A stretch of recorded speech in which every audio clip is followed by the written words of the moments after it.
Phillies can get used to these celebrations. Last night it was Alec Bohm and then Matt Vierling homered against Josh Hader to give the Phils the comfort behind victory in Game 1 of the 3-game series. And now, tonight at American Family Field, yeah, it's been raining all day, but you know what? They got a roof. That's a good thing because we probably wouldn't be playing without the roof. The Phillies have won 5 consecutive games. They're averaging 7 runs per ball game during that 5-game winning streak, and they're hitting home runs, and they're doing it at a rather rapid pace.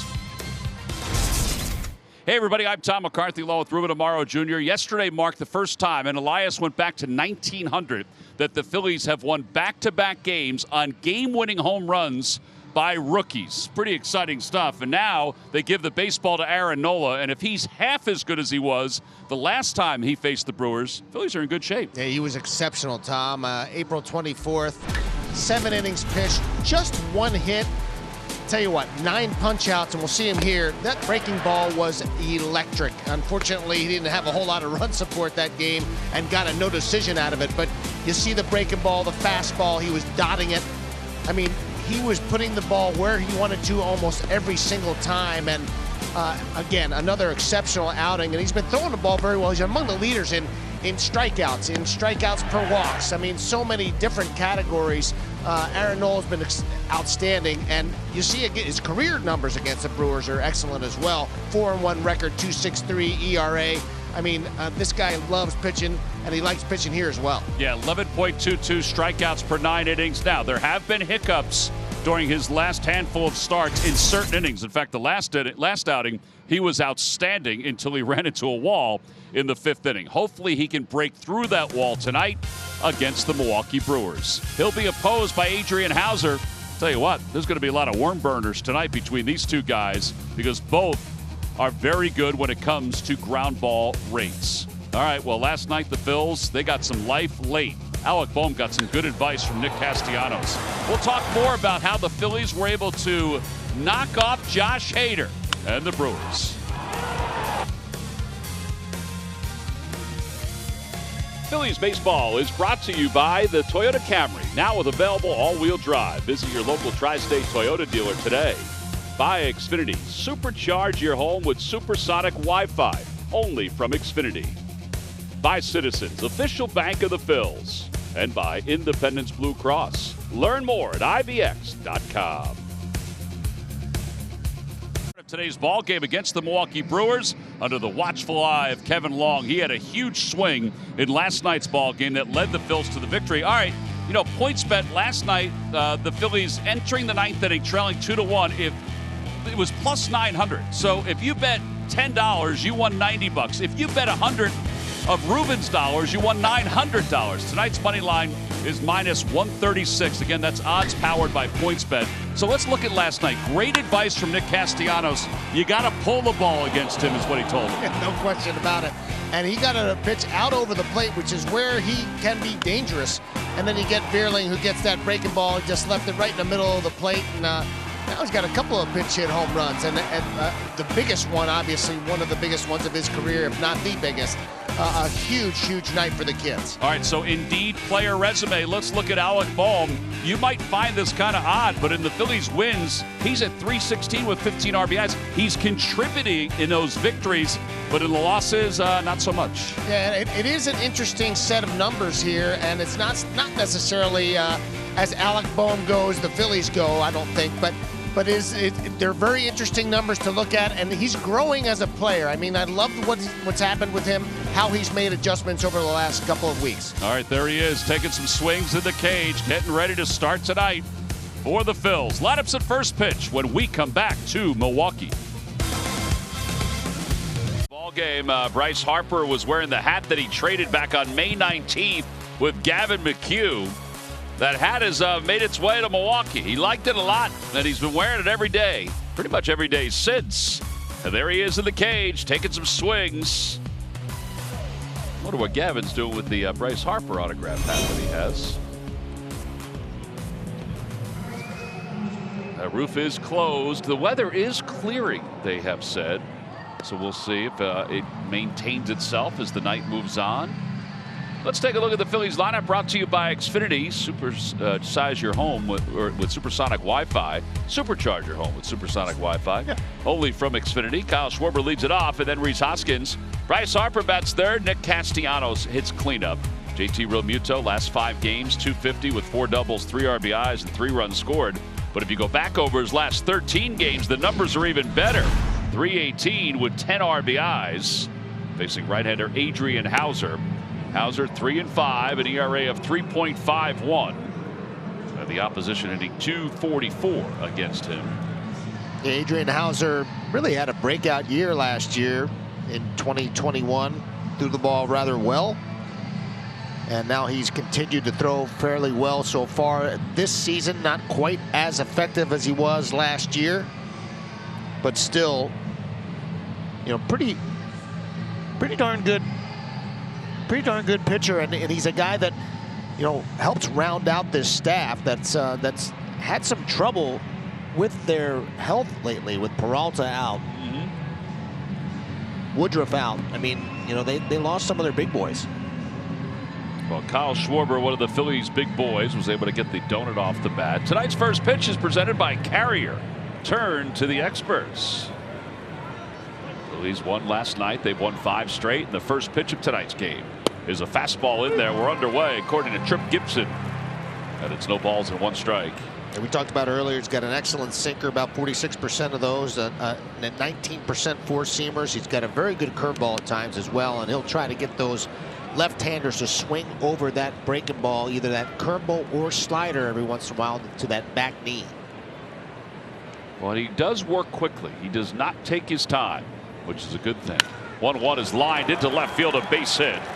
And Schwarber, who was 0 for 3 last night with a couple walks, has his first hit of the series.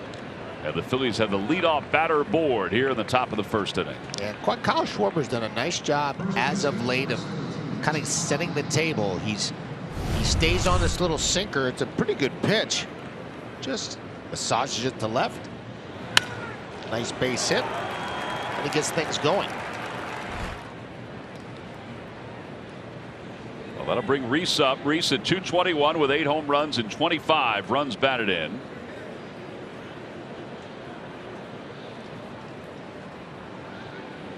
And he takes at the knees. It's 0-1. He was 2 for 5 last night with a couple strikeouts. In his first at bat yesterday, he punched a little ball to the right side, and that's a real big opening over there on the right side today as well. Yeah, Urias is over a little bit more than Wong was last night, but still, if he hits that same baseball, he's going to get another single. That base hit last night ended in 0 for 8 for Rhys, who likes hitting here.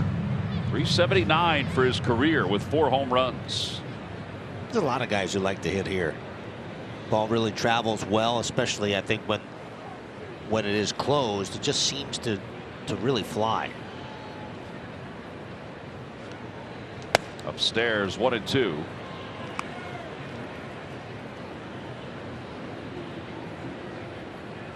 Brewers starting pitchers have 340 strikeouts, which is tops in the National League for starters. They've also won 20 games. That's number 4 in the National League.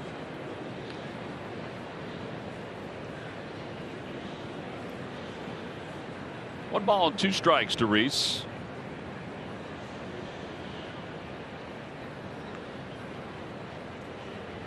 And he lines that one on a couple of hops to shortstop. Adames' first attention since coming off the injured list, and he starts the double play. 6-4-3. And really, that is the MO for this Brewers ball club. They want their guys to get ground balls and let their defense work. They got a couple of great defensive plays yesterday, and that's how they work. A little slider on the outside part of the plate, off the end of the bat. Fairly simple 6-4-3 double play. Well, that means the bases are empty for Bryce.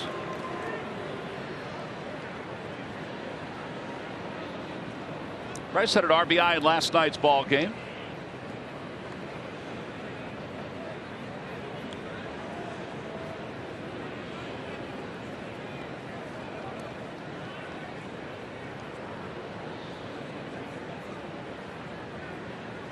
And a pitch outside, 1 ball and no strikes. Yeah, Bryce always seems to be able to contribute in one way, shape, or form, even if he's not hitting a home run to win a game or something like that. I think yesterday he had an excellent sac fly, very good situational piece of hitting. Get Phillies on the board. Just a bit outside. It's 2-0. He finished 1 for 3 in yesterday's game with that RBI. In this situation, he's probably looking to try to drive the ball, maybe get an extra base hit, maybe drive the ball out of the ballpark, get himself in a scoring position. Fouled off.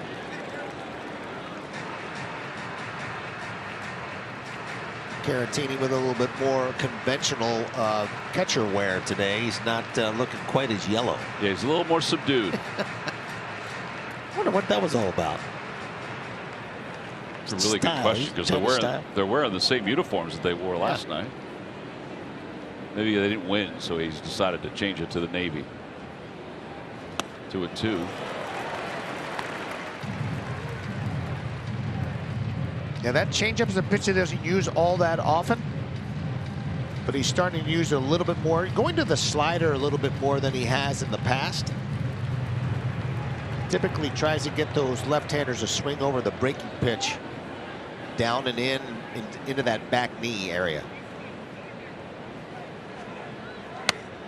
Inside, and it's 3-2.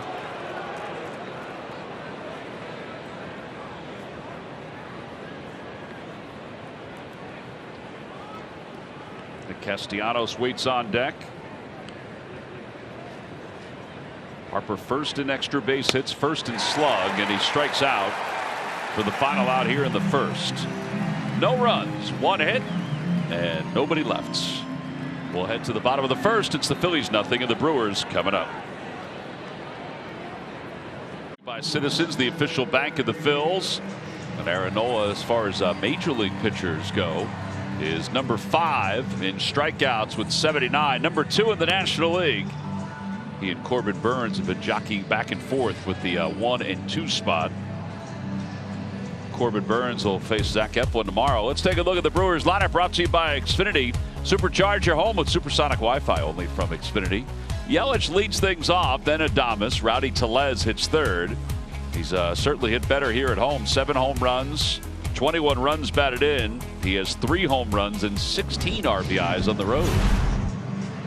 And facing Aaron Nola, who is 19-8 versus the National League Central in his career.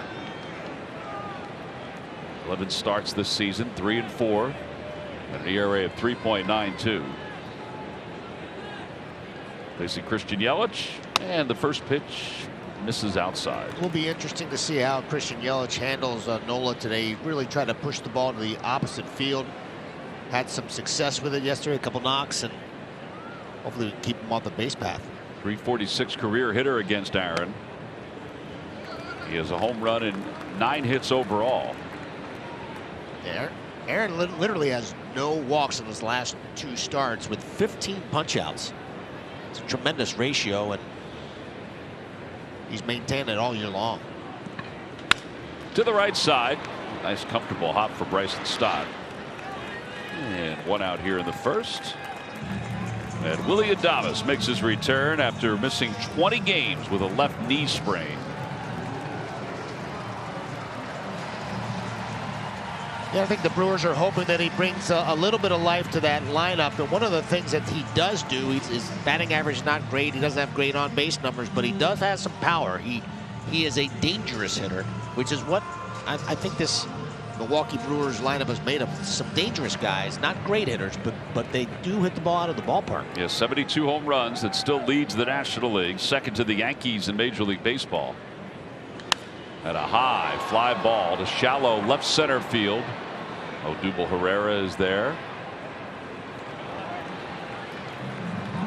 He didn't waste any time. Oh, that's helpful. Yep.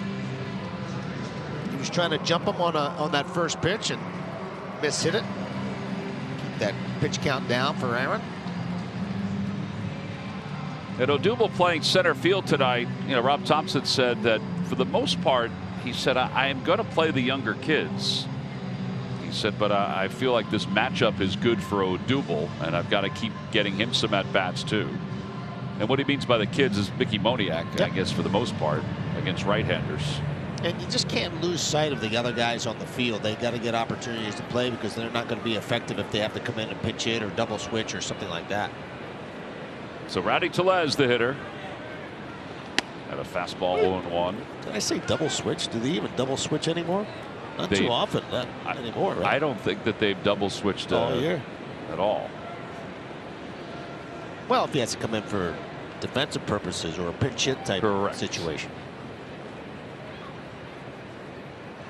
That one's back near us. Ruben, it's you. Oh. That's why I'm in the booth. That's why I'm in the booth now. All right, so the Rawlings baseball is all marked up.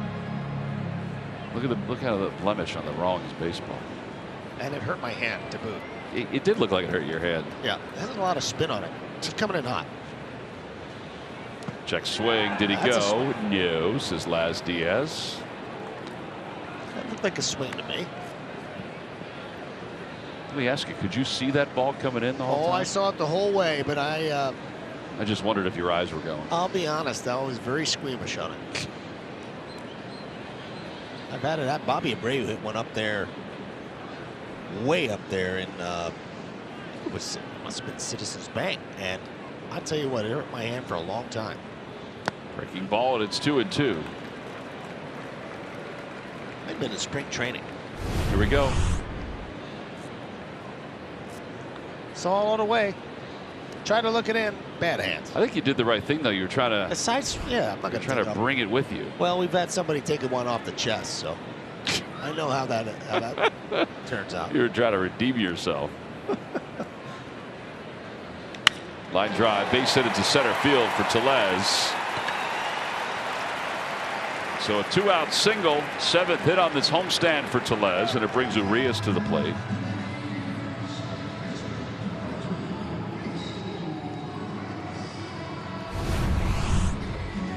Our All-State Mayhem moment. Nope.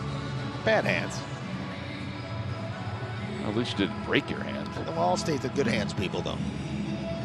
You know, you did damage the this thing here. Well. Oh no! Did I just give it away that these aren't real? Those are mobile too. Yeah.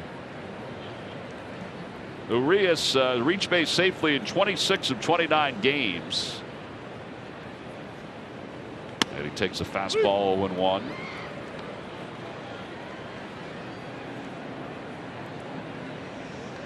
Urias moved over to second base tonight with the re-addition of Adames. He had a great year last year. His 122 hits was tops on the Brewers.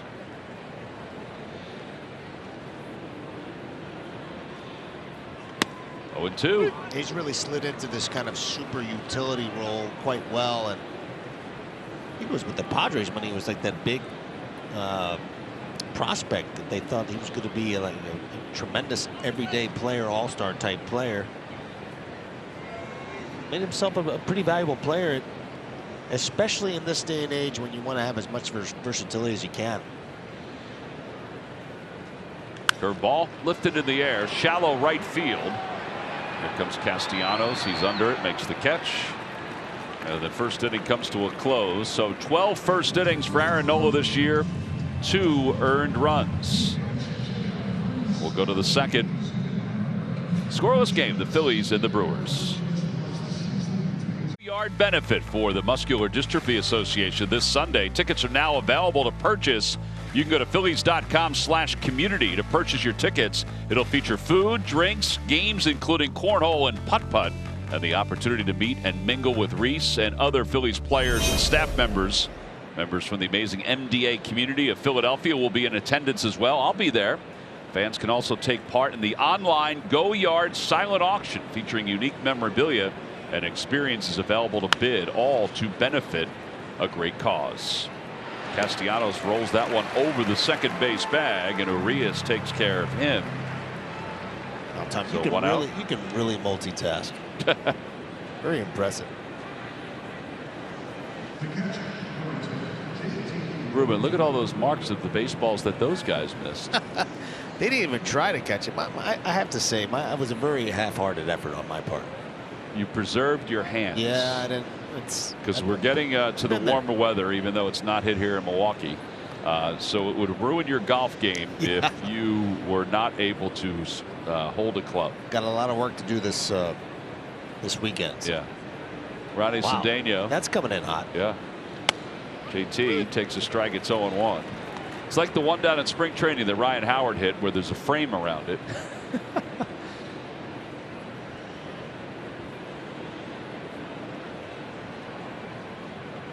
JT was 0 for 4 in last night's ball game. I've been really impressed by how this guy's matured. Adrian Hauser, the 29-year-old, was drafted out of high school in Oklahoma. And when I saw him as a scout in 2019, he was kind of mixing in some starts, but really in the bullpen. And everything was hard as he possibly could throw it. And you can see that he's settling in and kind of a lot more confident and relaxed in his delivery. And as a result, I mean, last year, as I said, really a breakout season, 10-6 record in 26 games started, 142 innings pitched, and only 118 hits. Pretty darn good numbers. Against the Phillies, he's 1-1, an ERA of 3.18. He's 4 games under 500 here at American Family Field.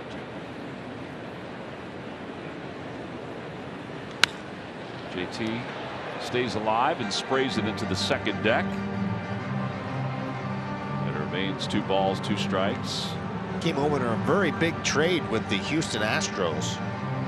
Actually, I guess Josh Hader, Brett Phillips, Domingo Santana, and Adrian Hauser for Mike Fiers and Carlos Gomez back in 2015. Yeah, the Astros were looking to put a run together at the end of the year. Yep. As it turns out, they gave up an awful lot. They sure did.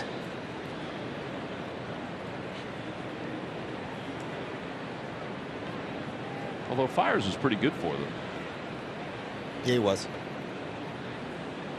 They ended up winning. I don't think they won the World Series then. Did Fiers help them win the World Series? I guess probably he was part of that rotation. Look at a miss by JT.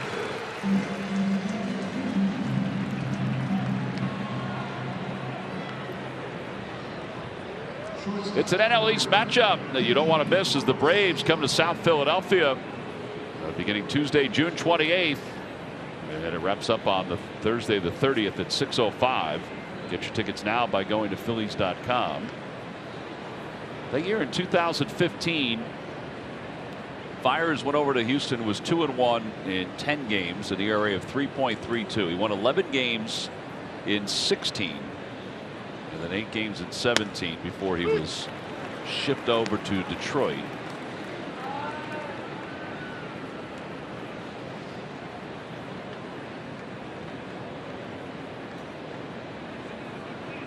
The Brewers got the right guy when they got Hader. I think that's just enough. Yeah, could be. Just getting him. 0-2. Fiers was one of those guys that accused the Astros after he won the championship with them of cheating. Didn't accuse, he basically pointed. Right. He just kind of laid it all out. Laid it all out there. So this is how we did it. Yeah. I think he was too popular in that clubhouse after that. Swing and a miss. So Hauser gets his second and third strikeout of the game. He sets the Phillies down in order. We are on to the bottom of the second here in Milwaukee. By Google Cloud, the last 4 starts for Aaron Nola. He has had 9 called strikeouts, 6 with a sinker, which I think has been really the best pitch he's had this year, along with that knuckle curve. And then he's had some swing and miss strikeouts as well. In fact, he's had 23 of them. That's where he gets them with the knuckle curve. Yeah, it's an excellent breaking ball, and he's throwing it very, very well. And you see him down in the zone, swinging through it, swinging over it. Really in a lower quadrant, and that's the thing that he's been doing pretty consistently, not just with his breaking ball, but his sinker as well, as getting the ball down more consistently this year than he did last year.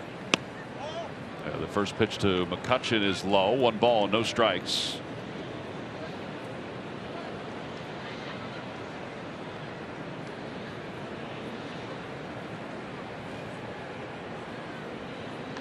Line drive to left field, foul.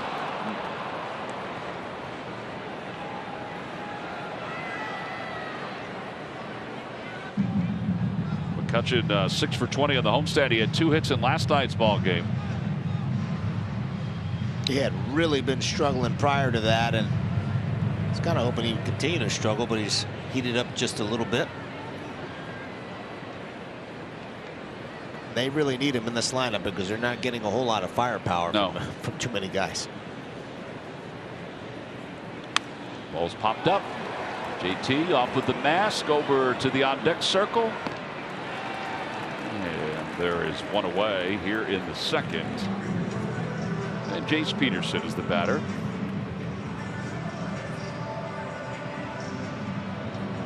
And again, I think that's what makes his fastballs up in the zone when he wants a chase. The fact that he's changing the eye level and getting the ball down fairly consistently, then it allows him to have a lot of effectiveness up in the zone. That last pitch was a high inside fastball that Kutch just couldn't get to it effectively, and got a nice easy pop-up out of it. 0-1 to Peterson. Peterson 1 for 12 with a walk and a couple strikeouts lifetime against Aaron Nola.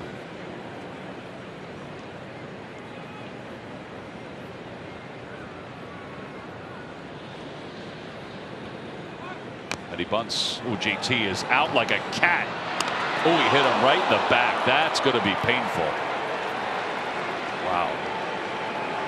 It will be interesting if they rule this an error, and sometimes they make this call that he's running inside the baseline, which I do not believe he was. And umpire immediately called a safe call. Trip Gibson was right on top of it. I mean, you talk about pouncing on a ball like a cat. He was on this so quickly. Unfortunately, a little bit of an errant throw, and I think he hit him in his helmet. Right on the back of that. Oh, from the top of his back, maybe. Yeah. No, I think you're right. I think he got him in the helmet.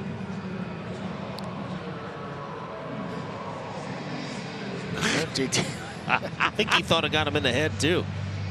I think it did. I think he got him right the lower part of the helmet. Neck, maybe? Yep. Well, it has been scored a single. Interesting. It's fortunate for Peterson. And now Hunter Renfroe 0 for 4 last night.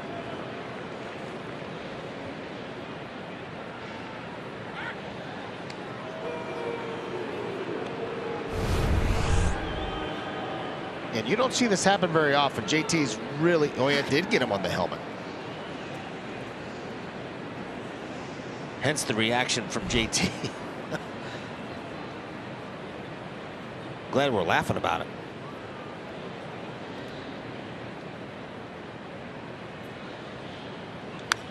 Renfroe fouls it back. Renfroe is 5 for 12 with a couple doubles against Aaron.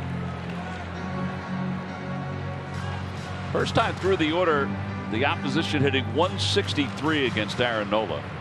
2 earned runs in 28 1/3 innings of work. Second time through, he has allowed 10 earned runs. They're hitting .231 against him. And interestingly, the Brewers are 24-12 versus right-handed starters in 2022. Yeah, and you are going to face more righties, obviously, than lefties, right. but that's pretty good numbers. That's real good. 12 games over 500 for a team that's not, not having a whole lot of offensive prowess. Now, they do hit home runs, as I said.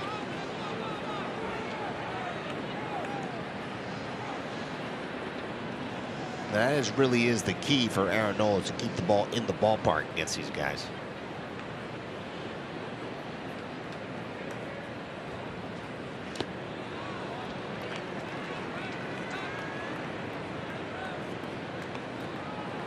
Again, they have got a lot of very dangerous hitters. They're not great hitters, but almost every one of these guys up and down the lineup, maybe with the exception of Jace Peterson, you got guys who can hit the ball out of the ballpark.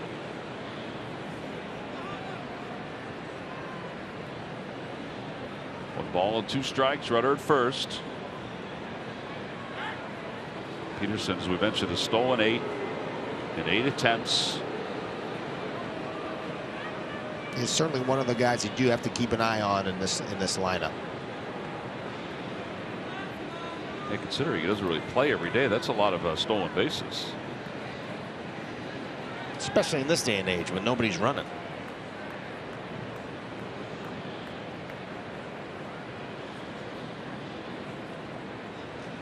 Swing and a miss. First strikeout comes on the curveball. There are 2 outs for Caratini. And that really was a nasty one. And this is what he's having a lot of success with all year long. But that is vintage Aaron Nola with that curveball. And it's kind of where all those StatCast ones were. Yeah, we mentioned that the curveball is where he'll get his swings and misses. And then he'll get his looking strikes when he dots it. Caratini hitting .088 here at home, 3 for 34.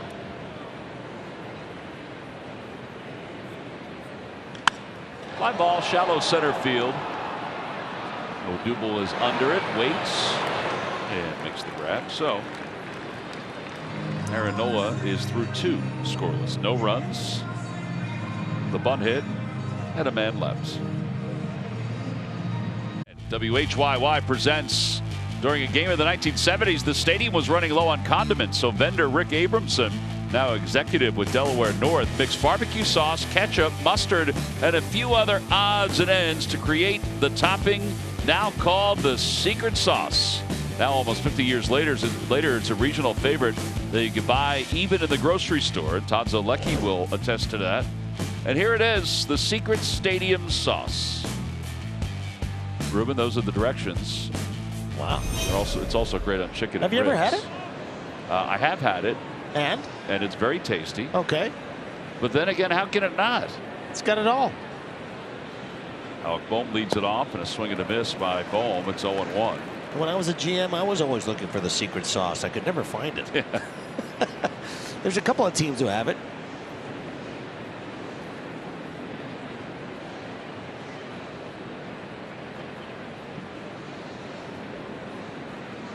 Oh, 2. Alec Bohm's home run last night. Just the second extra base hit that Hader had allowed. There's the secret sauce. Got to get those people out of the way. We're trying to get a shot here. 1-2. Anyway, it was only the second extra base hit that Hader had allowed all year. It ended a string of 40 consecutive scoreless appearances by Hader. Hader said after the game, he said, they definitely got to me. Tip of the cap. It stinks, but it happens, and I'll forget about it tomorrow.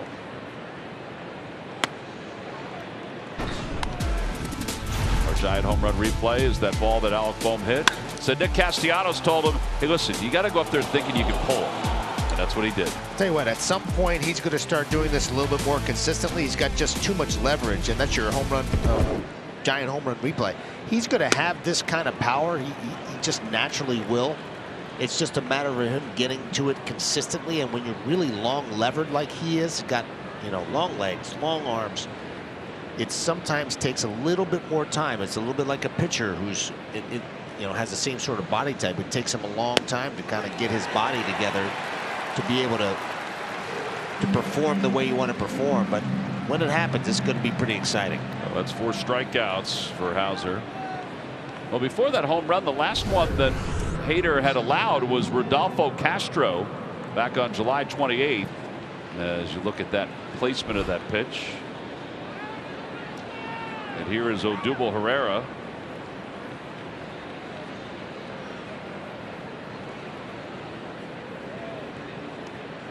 Herrera has 2 hits against Hauser in his career. He's hitting .270.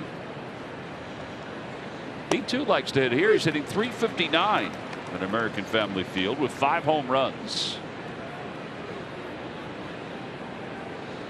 Yeah, Hauser pretty effective now. 7 out of 8 first pitch strikes for him now. So that's a little different from when he was when I saw him a couple of years back when he was first trying to break into the big leagues.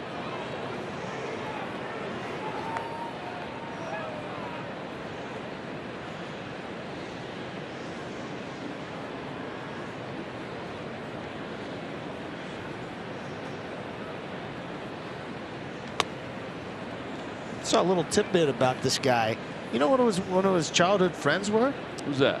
Archie Bradley. Oh, really? Yeah, they grew up not too far from each other. And as a matter of fact, they ended up, as they started growing up, like in their early teens, I think it was, they ended up playing on the same team. Check this out. Archie Bradley, Adrian Hauser, and Dylan Bundy were all on the same team. Wow. How about that firepower? Pitchers at the time. Kids. Yeah. Wow. That's not fair. No, I did not. I would not have wanted to be a little leaguer or youth ball player playing against that club. It's like that travel team down in Virginia that David Wright was on, the Upton brothers. Although I guess BJ was a little young, and Ryan Zimmerman. Yeah, not bad.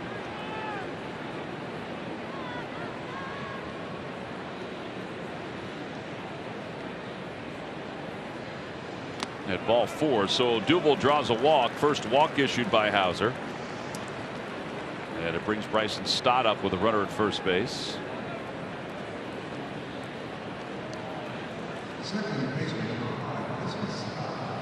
Time now for the Blue Moon Bright Spot.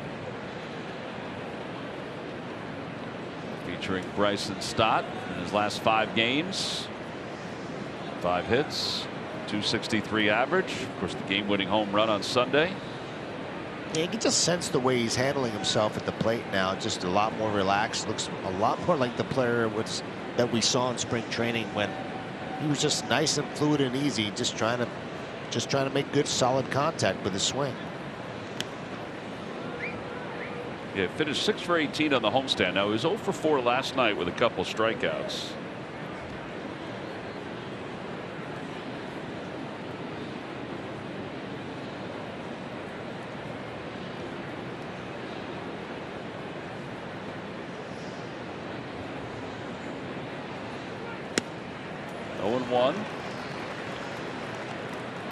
May see a little action out of Odubel. Try to make something happen here. Adrian Hauser not very quick to the plate. Caratini, pretty good thrower.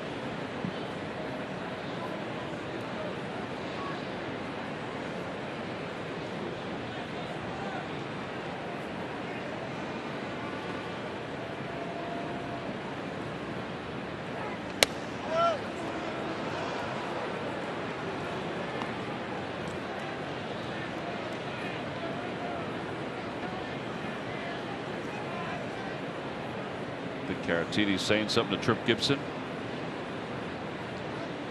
Could have been called a strike, probably. Yeah.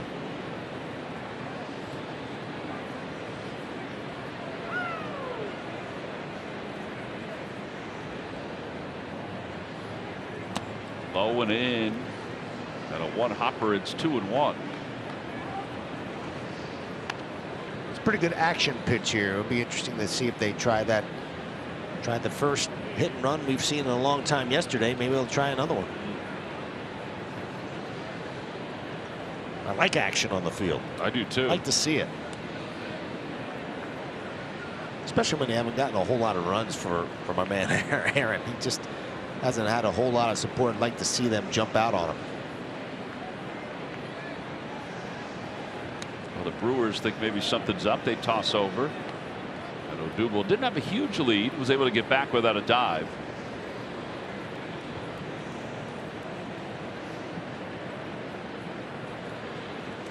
Two balls, 1 strike to Stott, the number 9 hitter for the Phils.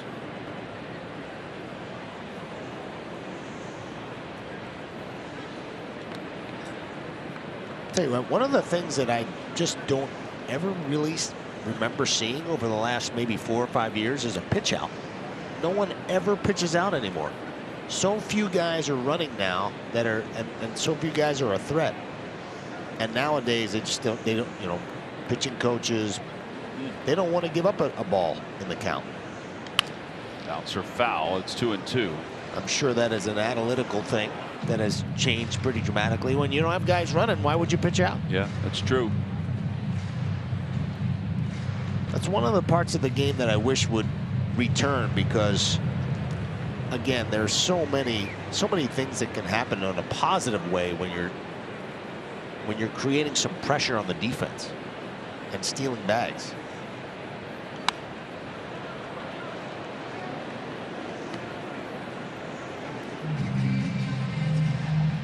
Bryson staying alive.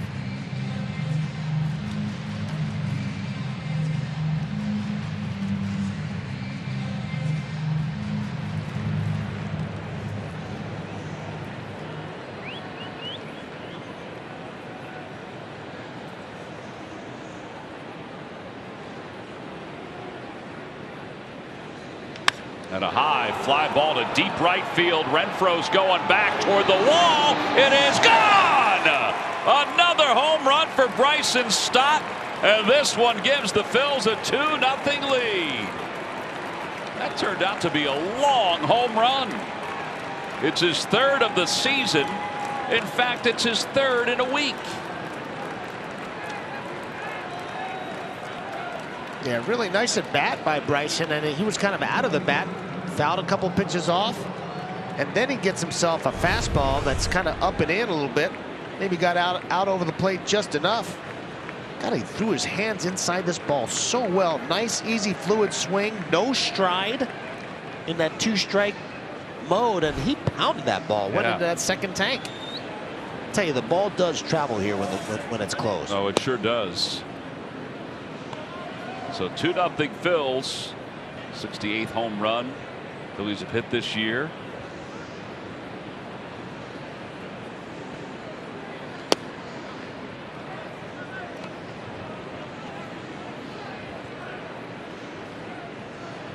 That's a pretty good sign that he's starting to hit for some power and gaining confidence.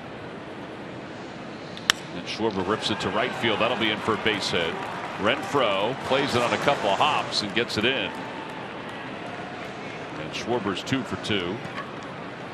Love to see the leadoff man setting the table, getting on a lot more consistently now, jumping on some pitches.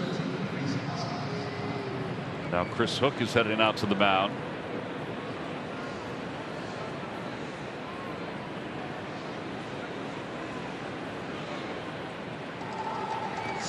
How about for Bryson Stott now? 7 for his last 23, and 3 of those 7 hits have been home runs. I think whatever he's been working on with Kevin Long, he's kind of going over it with him in the dugout now. So here's what's interesting about this swing. I mean, it's a fastball. It's in, and he has a no stride. He's kind of going to a little bit of a Bryce Harper mode with the no stride. See him staying right there, just flicks his hands at it. He creates he creates a lot of power with the very, very short swing. Nothing real fancy about it. Straight to the ball.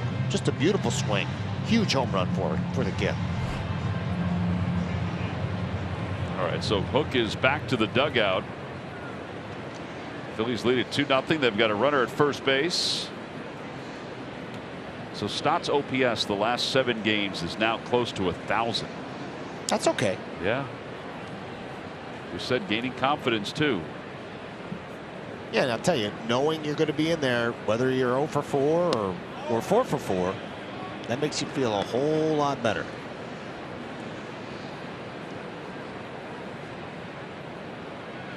And a lot more comfortable. Yeah. 1 ball and no strikes to Hoskins. Going to do a double play as last time. Bounced that one foul. I tell you, Tom, it is a tough enough game already, especially for young players playing against, the best pitching in all of baseball. It's tough enough already if you're looking over your shoulder every at bat or every game, worrying about whether if you get 2 hits or 1 hit or no hits, whether or not you're going to be into the game the next day. That's a really tough way to play.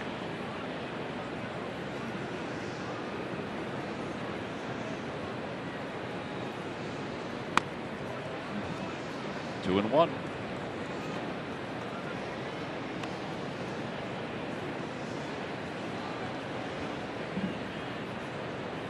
I think the thing about Bryson too is if you kind of project, if the injuries had not happened, he may have been the odd man out because they had to get him down to get some playing time. But much rather have him have that playing time and producing up here. Yeah. Oh yes. Fly ball right field, well hit. Renfroe going back to the track, to the wall. It's gone. Opposite field home run for Rhys Hoskins. Another 2-run home run for the Phils. They've jumped out to a 4-0 lead. The boys are throwing a little thunder out there at Adrian Hauser, who was absolutely cruising. I mean, he was throwing strikes, quality strikes, picking up strikeouts. And I'll tell you what, nice job by Odubel Herrera of starting off the inning with a walk. Big home run by Stott. Another nice base hit, and he gets a fastball down, and he hammers it to right. This is when he's starting to go good, when he's driving the ball to the right side. Nice short swing. Again, these are swings that are not, these guys are not trying to drive the ball out of the ballpark. They're just taking the barrel to the ball, and you see the result. And Harper pulls it foul between the legs of Paco Figueroa. It eludes the ball dude down the right field line. Well, Reese's dad Paul is here. That usually means some successful swings. You better start bringing him like to pretty much every single road trip, right? There he is. You got to give him a contract, doesn't he? Get him here as often as possible. Why not? Harper fouls it back, and it's 0-2. Reese now at 7 home runs and 18 RBIs in his last 28 games.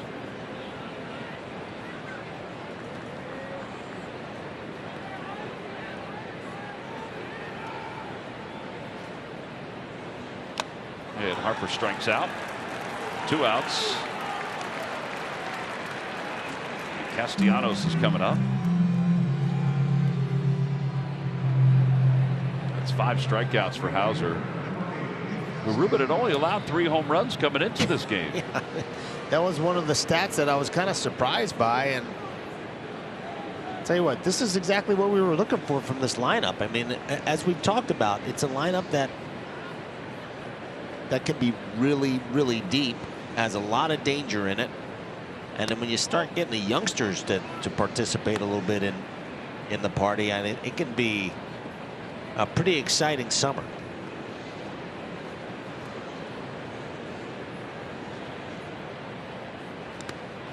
Gets away, and it's 2 balls and no strikes to Castellanos. Because you want the big boys to, like, you know, be the big boys, right? You want to have the Harpers and the Castellanos and the Schwarbers of the world to be producing, but they can't do it every night. They just can't. And you get that kind of contribution from the young kids, and it makes it for an extremely dangerous night for the pitcher. Hey, you make him feel involved too. Aaron trying to stay loose. He's got a 4-run lead. He'll take that here at the top of the 3rd. Swing and a miss. 2-2. The other part of it too, I know the Phillies find themselves still distant in the East. However, they come into today's ball game 3 under 500 at 26-29, and just 3.5 games behind the Giants for the 3rd playoff spot. So things are within reach as long as they take care of what they can take care of. I mean, we're talking about another, what, 118 games or something like that still? That's a lot of time to make up for a slow start, and now's as good a time as any. 3-2 is lifted in the air to left. And Yelich is out there. And he makes the grab. The inning is over, but it was a productive one for the Phils. They got 2 2-run home runs from the guy on the right. And, well, Rhys Hoskins. Here's the first one. Yeah, short, quick swing on a 2-strike. And he goes to the top tank for Bryson Stott. And then just a beautiful swing by Rhys Hoskins going deep to right center. So the opening odds, the spread was -1.5 at +25. The current spread +3.5 at -145. That's what happens when you score 4 runs in the top of the 3rd. And hopefully it'll keep going up. Bryson Stott, his 3rd home run in a week. Rhys Hoskins, he also went yard. He went the opposite way. That was his 9th home run. 27 runs batted in. And here's Lorenzo Cain. 4 hits against Nola in his career with 2 doubles.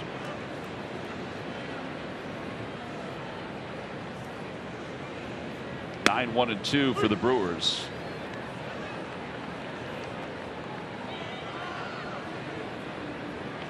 Kane hitting just 169.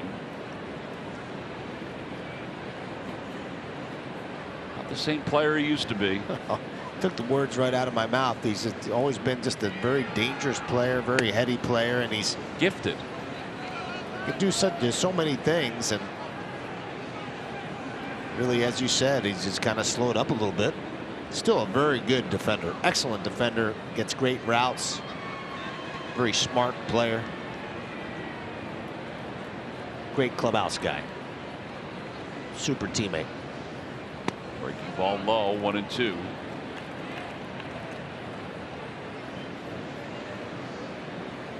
Now 36 years old. Oof. Where has time gone?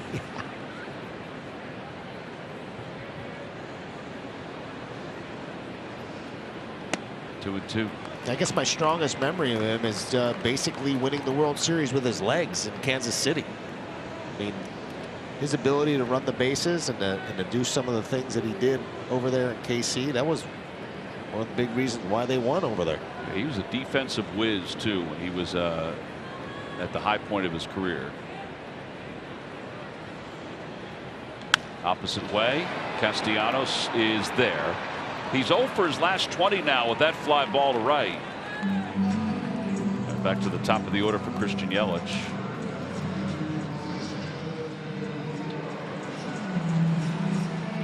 Yelich is grounded out to second base, so he's 0 for 1.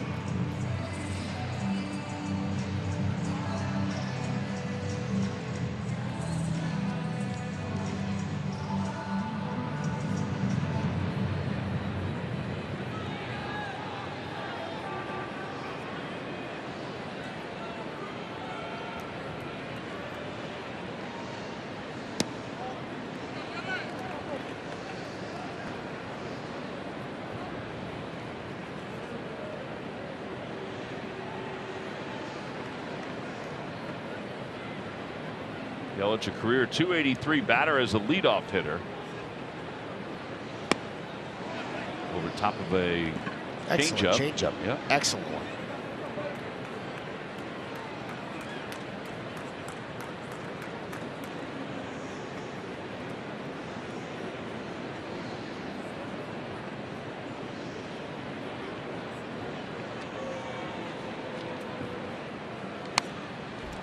One and two.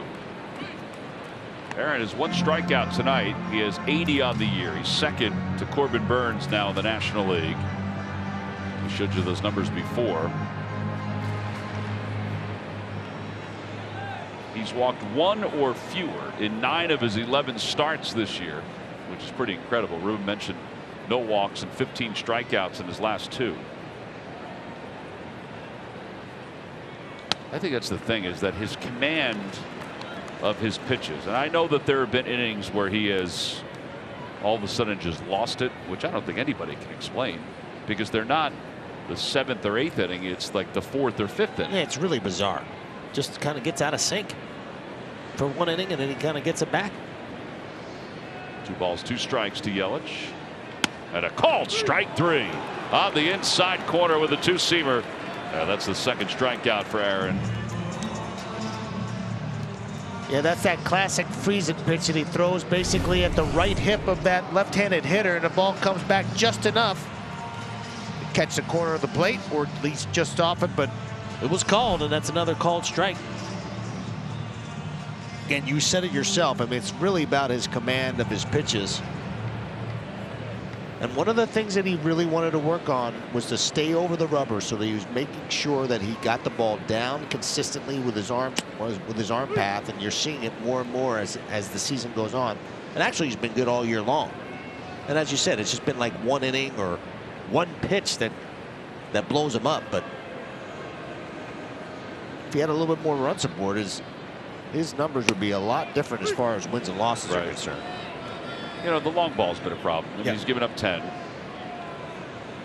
And that is going to happen with a guy who throws a lot of strikes. I mean, people are going to be in swing mode because he throws the ball over the plate so often. 0-2 to Adames. Adames flied out his first time up. And that one just missed a changeup, and that's part of the maturation of Aaron Nola, is that he's not afraid to throw changeups righty on righty.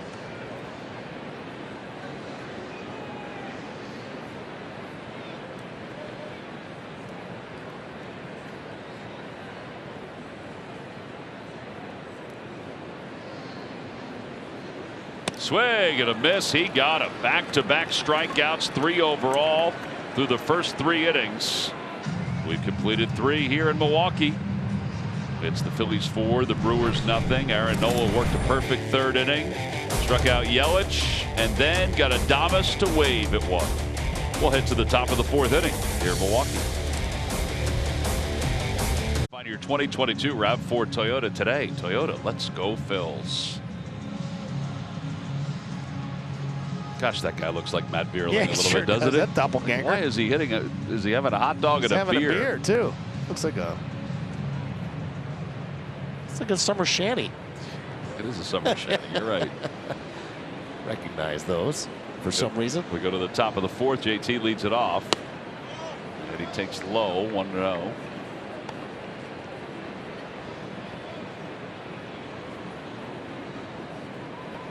Nice to see the Phillies fans out here. Yes, sir. There's quite a few of them. They travel pretty well over here to Milwaukee.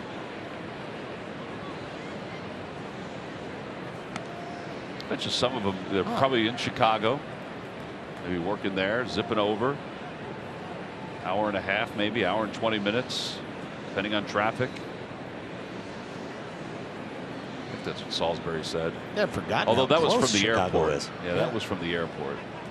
I think you're right. It's only like maybe an hour and 20 minutes. JT takes strike 2. It's 1-2.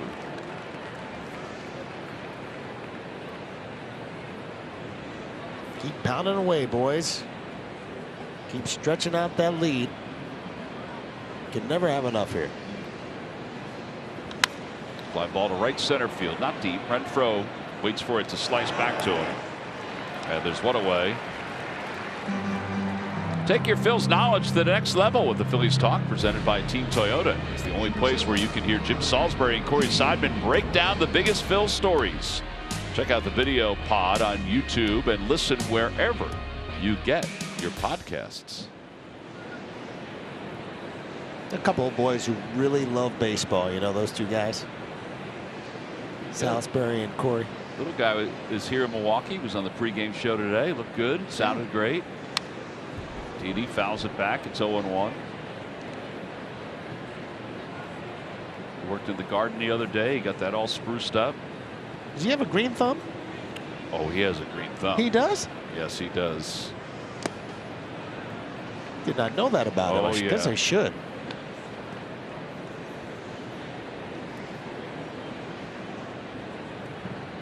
One ball, 1 strike to Didi. Didi struck out his first time. Wait, so what's he got going on in the garden? He's got everything going on. It's a big garden. Really? Yes. And it depends on the time of year of what he has going on. Huh.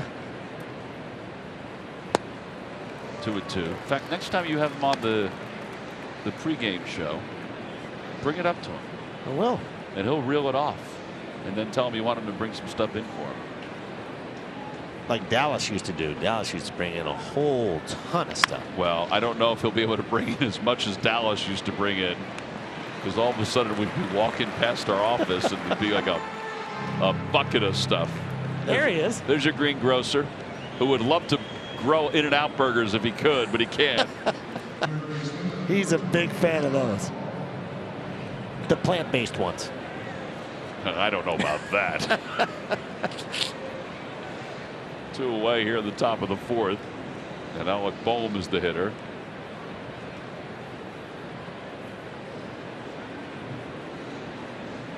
Alec went down looking on strikes his first time up.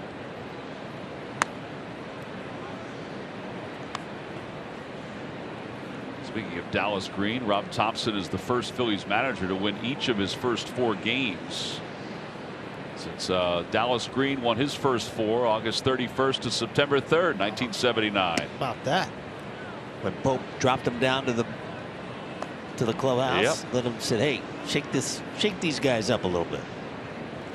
And that's what he did.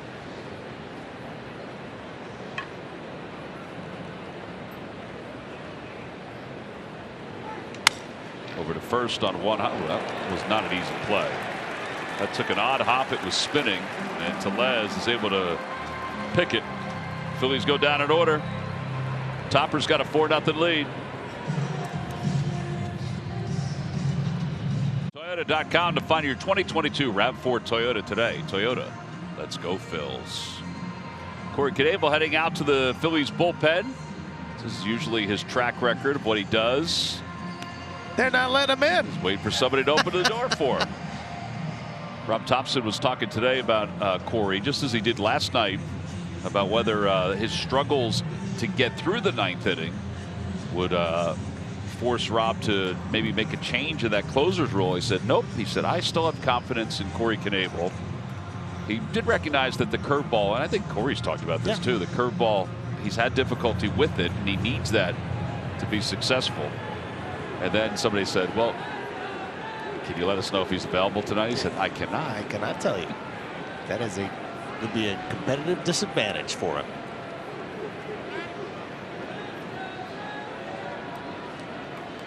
Rowdy Tellez takes a changeup outside. Yeah, both sides have, it's been kind of a little bit of a tight zone today. Both pitchers are throwing strikes pretty consistently, and I tell you, Trip Gibson, he's not giving a lot of pitches. That one's off the end of the bat and over the head of Alec Bohm and into right field. So Tellez is 2 for 2. And a leadoff single here in the fourth.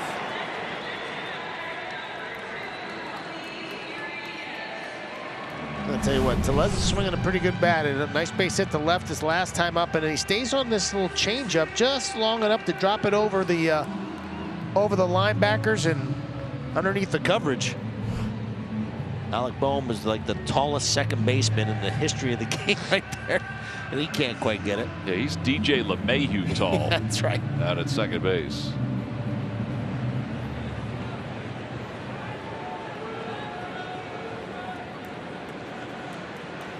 Urias flied out to right field in his first at bat.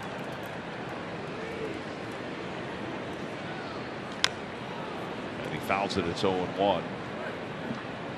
The first inning that the Brewers get their leadoff man on, and see how Aaron Nola responds to it. Looking to get a ground ball here to try to slow down the inning.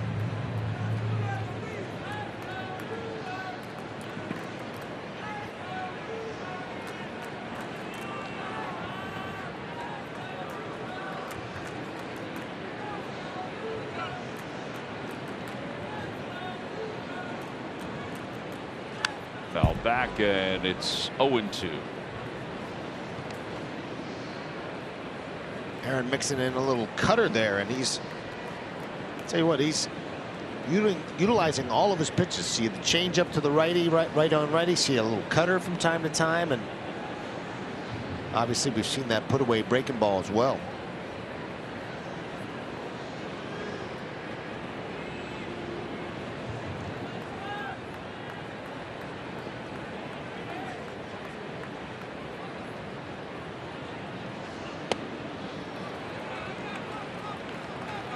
Phillies fans turn 2. Join the millions who are already saving by adding Xfinity Mobile to their internet. An unbeatable connection only from Xfinity. Double play here would be useful. Let's see if we can get in on him in a little two-seamer here.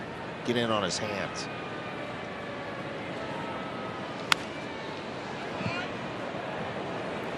Well, he tried it.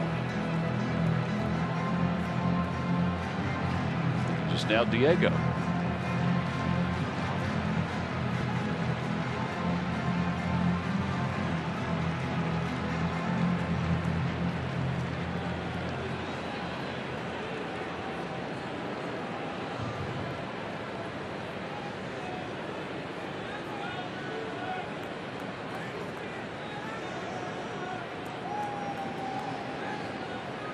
Inside, 2-2.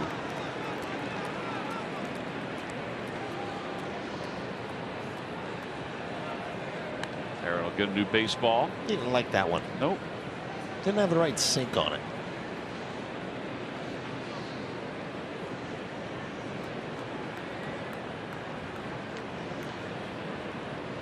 Interesting that he's kind of reluctant to throw the curveball. He's thrown him a couple of cutters, some sinkers, and hasn't broken out the curveball against Urias. There might be some kind of scouting report on him being able to stay on it for some reason. And a called strike 3 on the outside corner. That's a 4-seam fastball. 4 strikeouts for Aaron. Yeah, you talk about painting a pitch. I mean, this pitch is absolutely perfectly placed on the outside part of the plate, down and away, and that's what I was talking about. And he is able to pinpoint his fastball so much better now than last year because of him being able to stay over the rubber longer, gather himself, and make his pitches. Well, now McCutchen, who popped out his first time up, he's 0 for 1.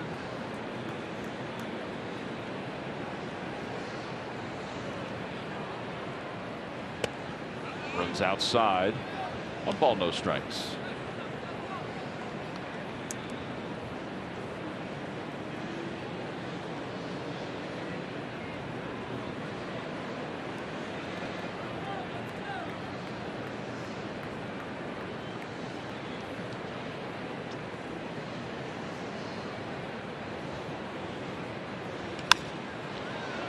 Durbin was talking today during batting practice, Brewers batting practice, about McCutchen. He said when he was his first couple years in the league, he said it was amazing how lightning quick he was, not only running but with his hands. He said he was so athletic and so fast. He said you throw him something down and in when you think, yeah, this is just going to be a waste pitch, and then he just explode and crush it and keep it fair. Yeah, I had a lot of discussions with my old friend Jeff Manto, who was the hitting coordinator with the Pittsburgh Pirates when he was coming through the system, and he said to me a long time prior to him getting to the big league, he said, remember this name, Andrew McCutchen. He said, I've never seen hands this quick in a long time, and boy, oh boy, did he do some serious damage in Pittsburgh. You just could not throw a fastball by him. No. Just couldn't do it. 11th pick overall out of high school by the Pirates. Comes into today's game with 1,865 career hits to go along with 273 home runs and a career OPS of 842. Yeah, another guy, just not only was he really super talented, but he also another great teammate. Brought a lot of energy to the ball club. Well, a couple years back when he hurt his knee, I mean, that was really, in a lot of ways, a downfall of the Phillies that year. I would agree with that. Out to shortstop, could be 2. Didi to second for 1, over to first in time. A 6-4-3 double play. And Aaron Nola has 4 scoreless innings under his belt here tonight. It's the 4th double play. Phillies baseball is brought to you by your Philadelphia area local Chevy dealers. Visit ChevyDealer.com. Top of the 5th inning, Phillies are on top 4-0 as Odubel Herrera is going to lead it off. Odubel walked his last time, came around to score on the home run. And he shows bunt, takes strike 1, 0-1 from Hauser. Yeah, really, it was Odubel who got things going with an excellent bat, drawing a walk. Got things rolling there in the 3rd.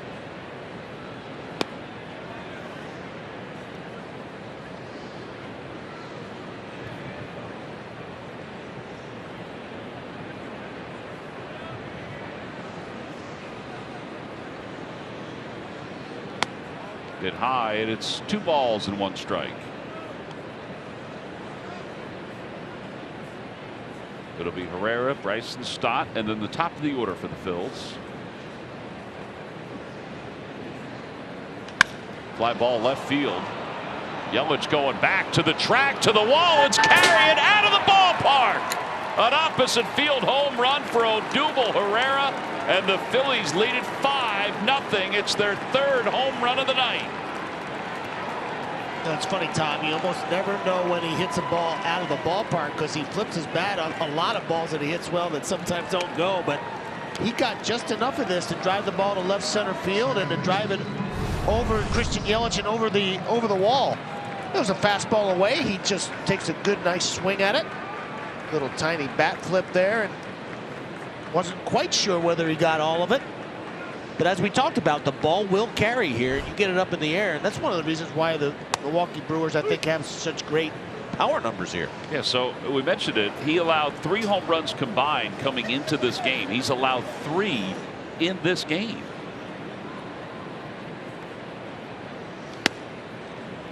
Oh, and 2 to Bryson Stott.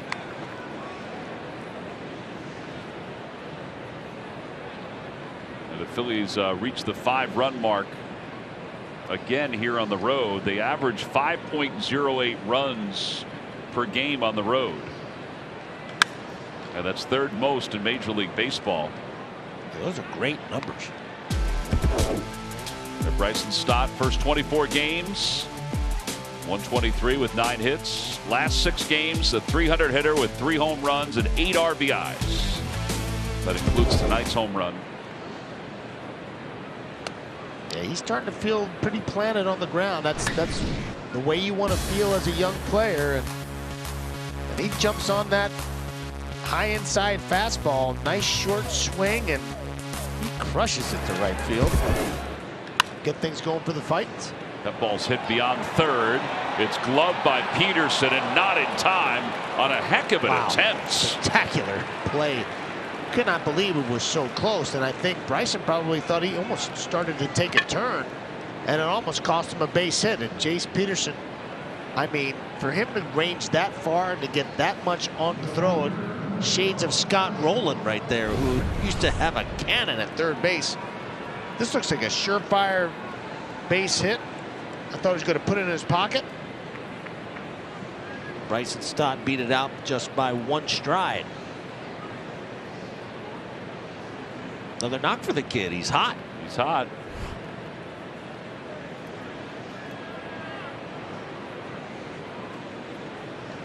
Schwarber fouls it back. Well, they're getting some good swings on Hauser now.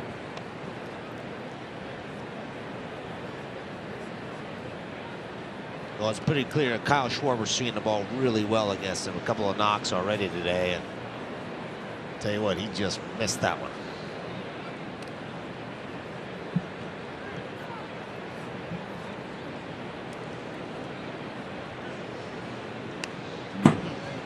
And again,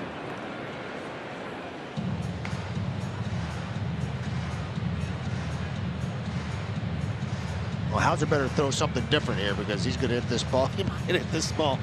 If he gets another one in that area, he might hit it to the moon.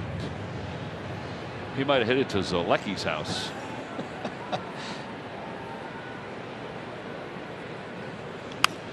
He got it in his hands. And Adames, the shortstop, is there to make the catch. And 1 out here in the 5th. That'll bring Reese up.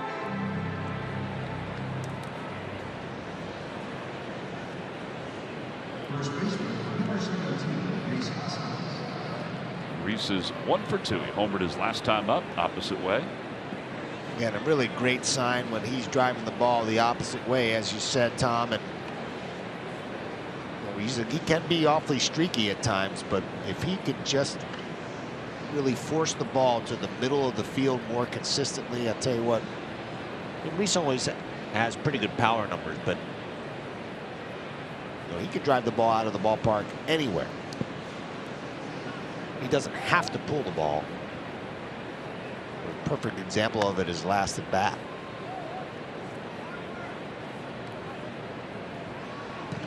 A little easier said than done.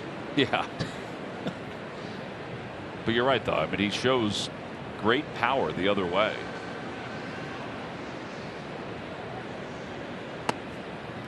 And that was the interesting thing about him coming up. I mean, he basically put himself On the map and forced his way to the big leagues because of his ability to use the entire field. It wasn't just that he was a power hitter. He was a pretty complete hitter, driving the ball the other way very consistently as he was traversing through the minor leagues. Fly ball center field, not deep. And Lorenzo Cain casually in, makes the grab, second out. Get out and play this play ball weekend, June 10th through the 12th. Free events are being held in communities across the country.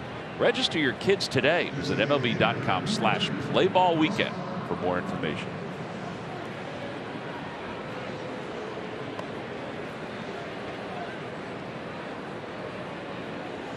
Well, now Bryce Harper. Bryce is 0 for 2. kind of surprised to see Bryce hitting on the field today in BP. Typically does not do that all that much. I think he was out yesterday too. Was he? Yeah. And the reason I say that is because I remember the hat.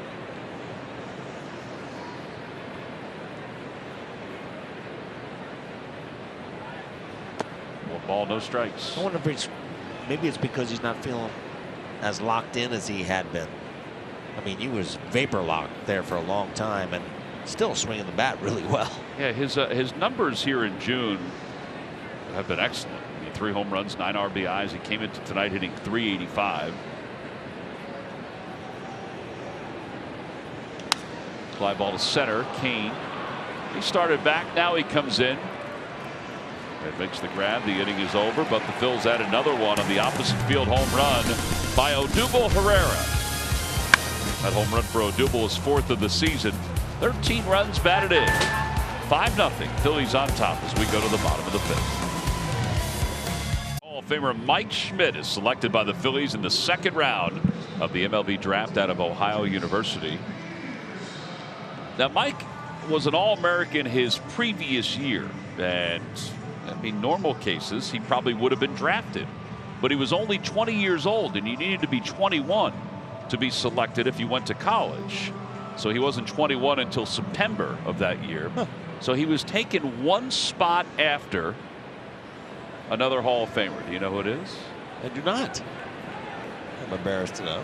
One spot after his good friend, the guy he always wanted to be, which is amazing considering he had 548 home runs, but he wanted to be somebody else. But he wanted to be George Brett. Oh, how about that? Yeah, because he wanted to hit left-handed and capitalize on the hole on the right side of the diamond. So George was taken one spot ahead of him by the Royals. How about that? And Mike, who went to school to be an architect, made $37,500 the year he was drafted. That was big coin back then. Big coin. Phillies offered, let me see if I get the story straight. Phillies offered $20,000, and Mike's dad was his agent. He said, nope. Then it came to $30,000, and then finally they settled at $37,500. And it's a good thing they did. Yeah, it's a good settle. Yeah. Give him the extra $7,500. Then he's told this story where he, as part of the deal, he also was allowed to go to Philadelphia to take batting practice with everybody. But as it turned out, he went there and there was a game scheduled against the AA team in Reading. And Mike actually got a chance to play in that game because he was there.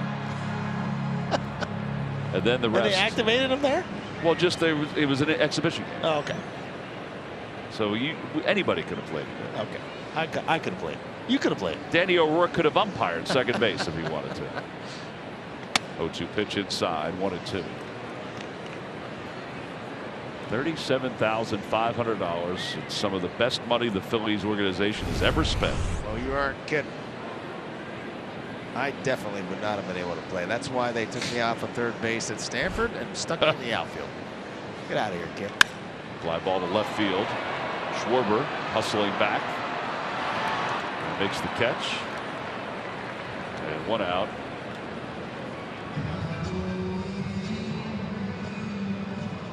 And that'll bring Hunter Renfroe to the plate. Well, Kansas City and Philadelphia certainly picked the right guys. Picked the right third baseman. Yeah, they did. So I always thought about this. What if they reversed? Yeah. I mean, if let's say Kansas City picked Michael, would the Phillies have taken George Brett? I don't know.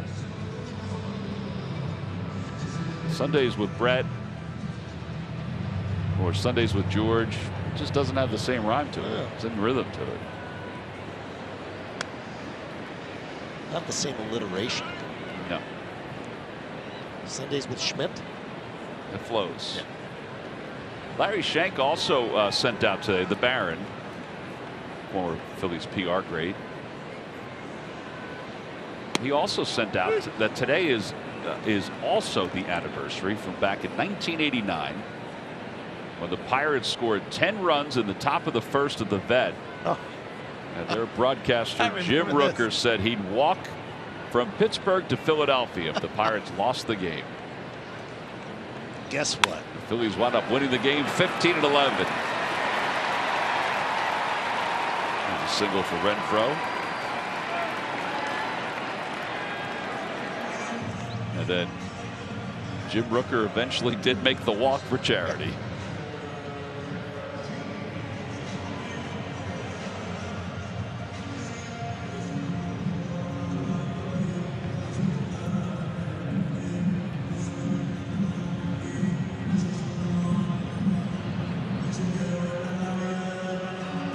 There's Caratini.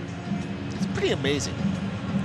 I mean, back-to-back Hall of Famers, third baseman. It's pretty amazing. Yep. I mean, well, it has to be the only time that's ever happened. And the other part of it too, and Mike pointed this out in an article that was written some years ago, they finished with the same amount of RBIs. Come on, in their career. Yeah, I think that's what he said. On the nose. You know, let me go back and check that one. Yeah, I'm pretty sure that's what Mike said in the article. Really? And Mike is not known to lie. Let's see. Mike, 1,595 RBIs. And George Brett finished with 1,596. So somehow he got one more RBI, which we'll have to go back and confirm that. Yeah. Recount. Because there's no way that. That's crazy. I know Mike in this article, that's what Mike said. Fly ball to left field again. Caratini will be retired by Schwarber. But even the fact that they were within one, because they were two totally different hitters. 3,154 hits for Brett. It's a bizarre coincidence. And 317 home runs.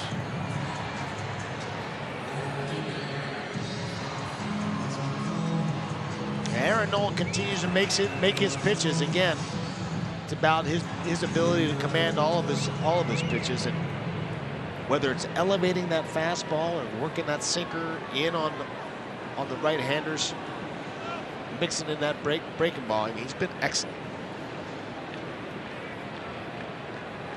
Robin Yount and Dave Winfield were taken back-to-back in 1973. Fly ball right center field. Odubel got a good jump out toward the track, and he makes the catch. And the side is retired. No runs, one hit, and one man left. We'll work on it some more, but Yount and Winfield, Brett and Schmidt. Up as we approach the official start of summer. Over his career, June has been Kyle's month, and none more than last season when he produced 16 homers and had 30 runs batted in. He hit the ground running as May crossed into June with 4 home runs in 4 games, including his 16th career multi-home run game and 15th leadoff home run. Schwarber's amongst the league leaders in homers, pitches seen per plate appearance, and walks. That's why he's the Philly of the Week. And it's brought to you by Independence Blue Cross. Well, collecting memories. Maybe pop that on Facebook, I would think, right? Look at those Oh, yeah, do that one. faces. Take that one. That's a good one. Little cross-eyed, tongue-out action. Miss those days, Tom. Being a kid, no cares in the world, just watching baseball. You feel like things are winding down for you? Not winding down. Goodness. I mean, you almost caught a foul ball at a ball game tonight. But I did failed miserably. Urias throws out Castellanos. 4-3 on the putout. One out here in the 6th. The days of being an athlete are long gone, my friend. Again, if you had broken your hand, then the last thing that you can do now as an athlete is play golf. Right. It would not have gone well for the summer. Nope. Just ask Leslie. Ooh. You're right. JT is 0 for 2. He struck out and he's flied out to right.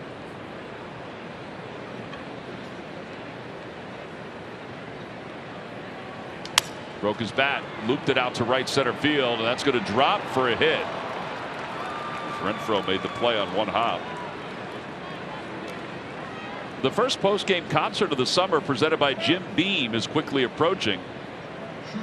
Don't miss the Avett brothers take the stage after the Phils match up against the Diamondbacks on Saturday at 4:05. Your game ticket is your concert ticket. No additional purchase is required.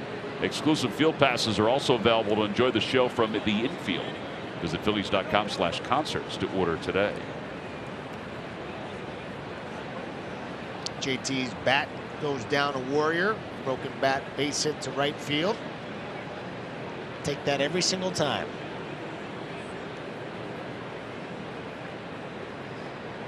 Craig Counsell's getting a little heated with the home plate umpire again.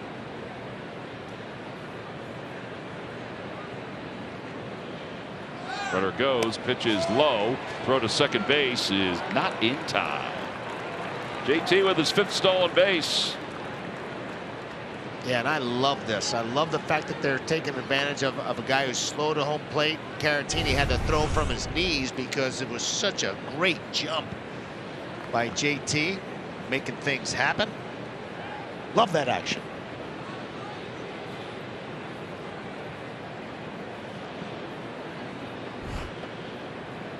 So now man in scoring position with 1 out for Didi. Outside, and it's 2-0.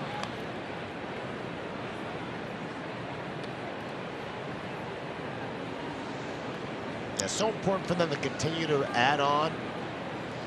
Don't even give the Brewers a sniff A possibility of coming back in this game by continuing to put runs on the board. Slowly to the right side.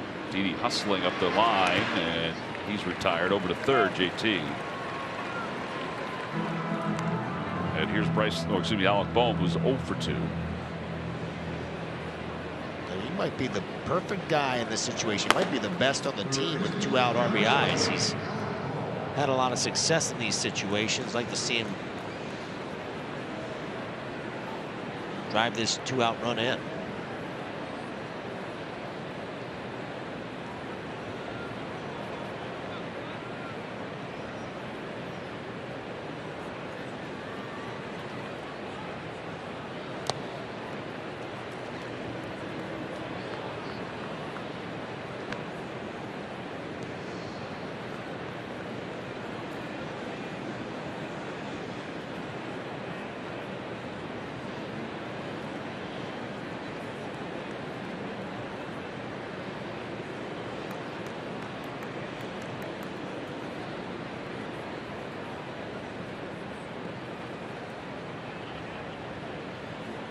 Inside 2-0.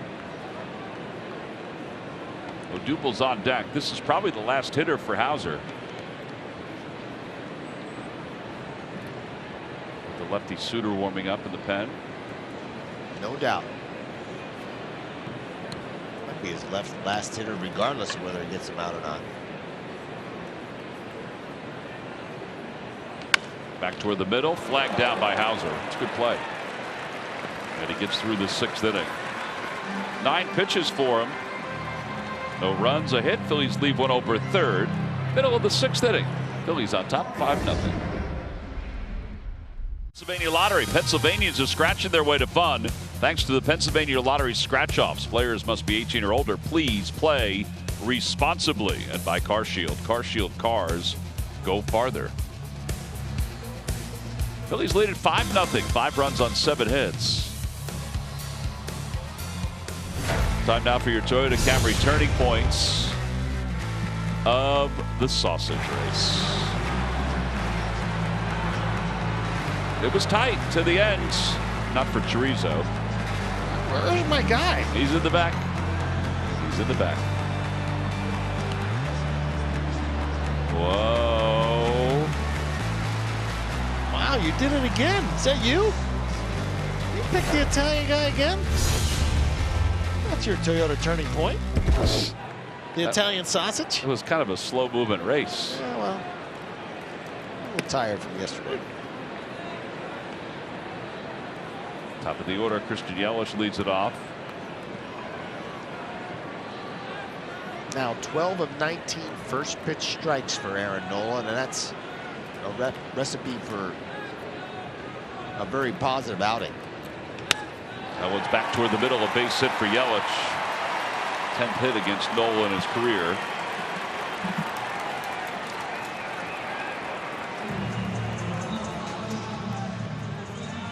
That was Polish that won that one there. Was it Polish? Yeah. That's not the Italian sausage? No. Nope. I got the wrong shirts. So wait a minute. So was it the Polish that won yesterday too? Now I don't remember. Yeah, it was Polish that won yesterday. I just basked in his glory for the last 24 hours. We had the wrong shirts. You sure about that? Yes. Now that I'm thinking about it, yes. Here's Willie Adames. Swing and a miss, 0-1. So that was kind of interesting watching Adames come out of the box.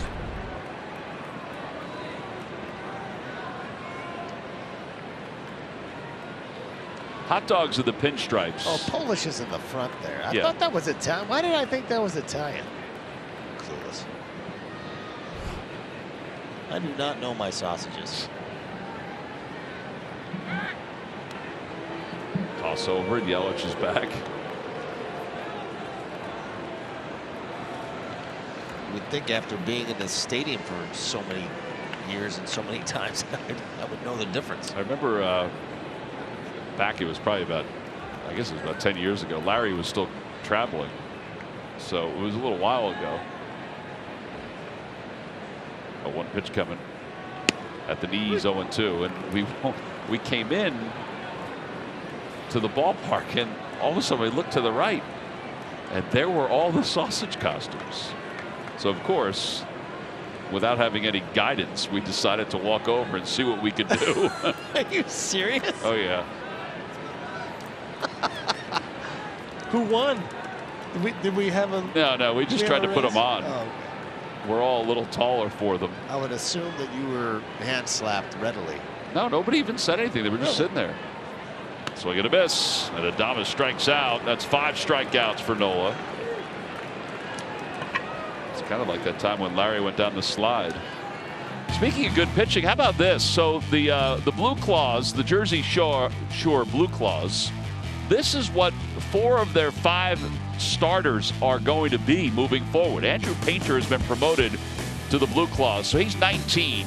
Then you got Ben Brown, who's having a heck of a year. Griff McGarry, we saw him in spring training, and he looked good. And then Mick Abel. I mean, this is, I don't want to say it's reminiscent to staffs in years past, like the Baby Aces. But those are some pretty talented pitchers that are in Lehigh Valley. Yeah, and I got an opportunity to watch Abel and Painter during the course of the mini camp they had early this spring, and wow, are they impressive. They are. You talk about a ball coming out of your hand. Woo.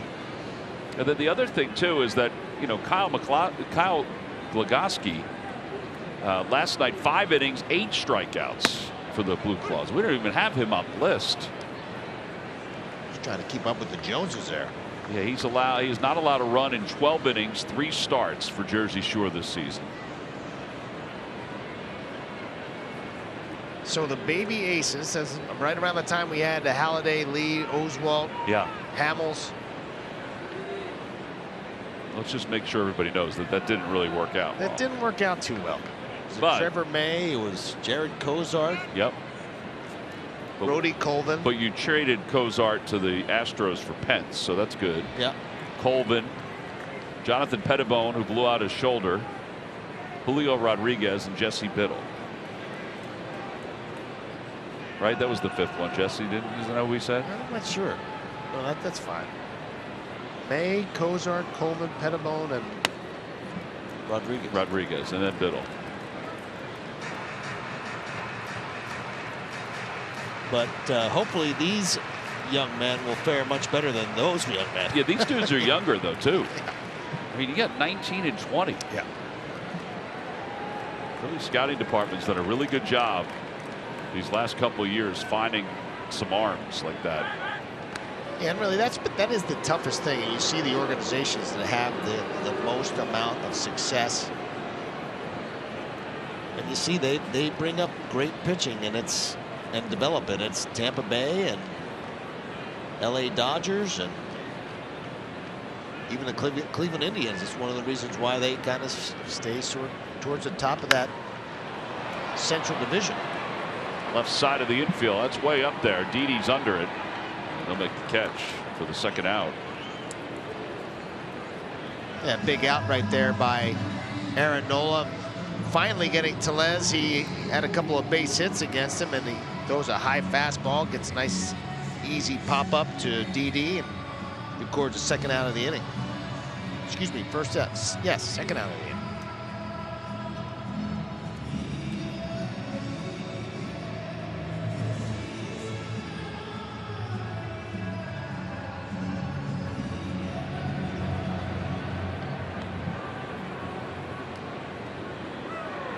So now Urias.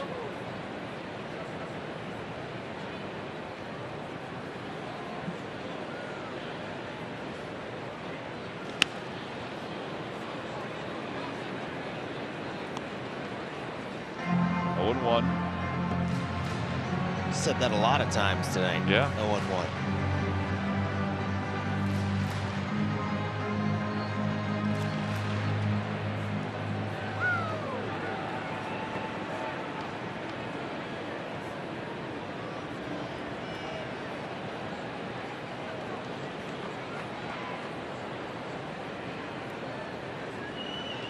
Oh, 2.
Everyone got a piece of JT, the foul ball.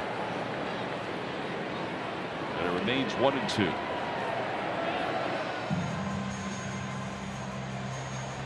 Home plate umpire Trip Gibson giving JT a few moments just to kind of gather himself.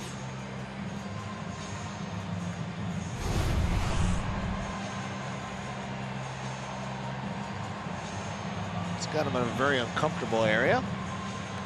Yeah, it did.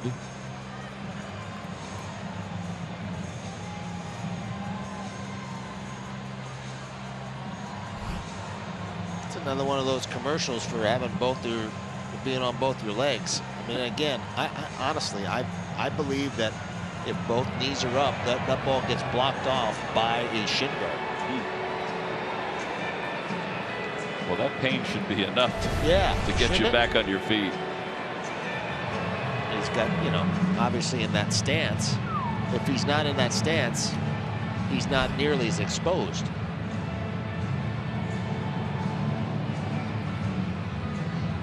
Paul Buchheit, Rob Thompson go out with him.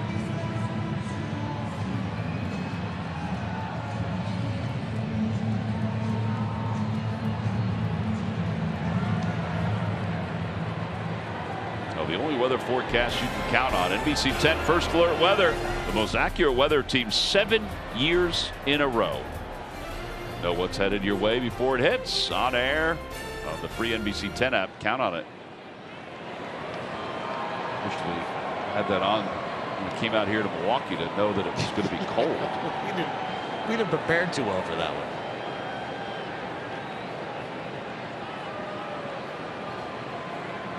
One ball, 2 strikes. There goes the runner. Pitch is taken outside. Throw to second base on one hop. Gets past Stott and into center field. And everybody was able to corral it without any problems backing it up. But it's now 2-2. Yeah, and really the only reason why Yelich is running in this situation is trying to get himself into scoring position with 2 strikes in this situation. And pretty good release, just a little bit of a short hop there on a tough pick for Bryson Stott. Yeah, he did get a good jump. 8 for 8 now, Yelich. He probably figured, you know, JT's a little sore. I might as well take advantage of it. Take advantage.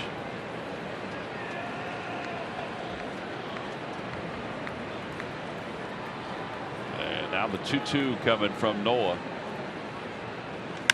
Pop foul out of play.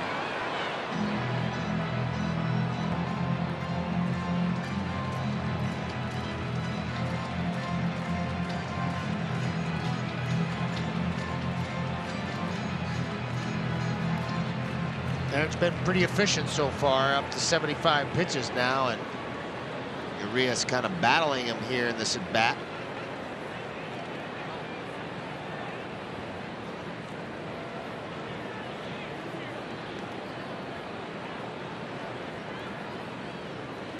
Lays off. They appeal. No swing.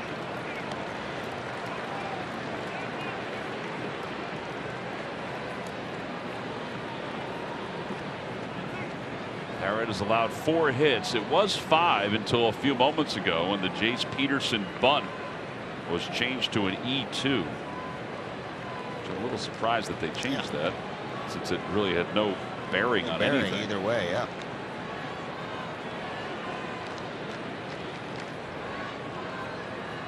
Took him a while to change it too. I would have been fine if they scored it an E2 at the beginning, because I think he would have had him on a clean throw, but I was also okay with it being a hit. 3-2 pitch. And a called strike 3 on the outside corner, according to the home plate umpire. And Urias is down looking on strikes, and that'll wrap up this 6th inning. No runs, 1 hit, and 1 man left. And probably a little chirping from the Brewers dugout. We'll go to the 7th.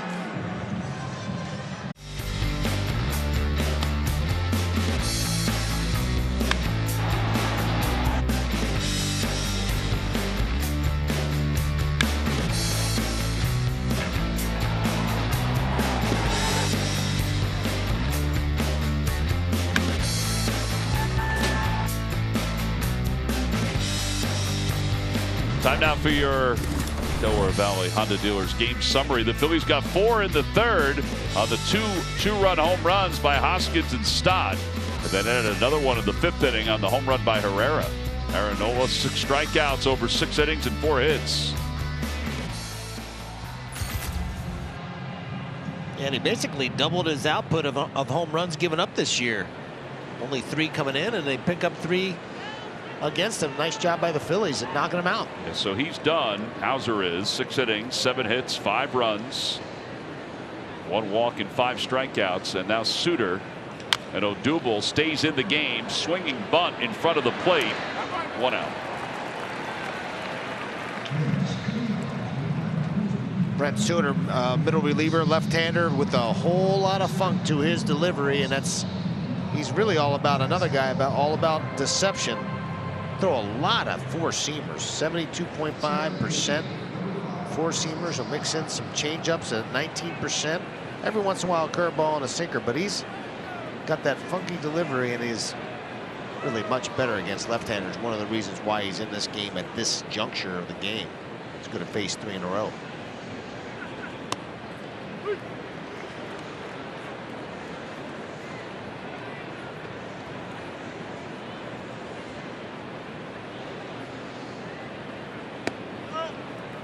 And as a hitter in this situation, you just, after seeing, you know, just kind of a more conventional guy in Adrian Hauser, obviously a right-hander as opposed to a lefty, but you just got to concentrate on picking up that release point. Try to eliminate focusing on all that movement prior to the pitch.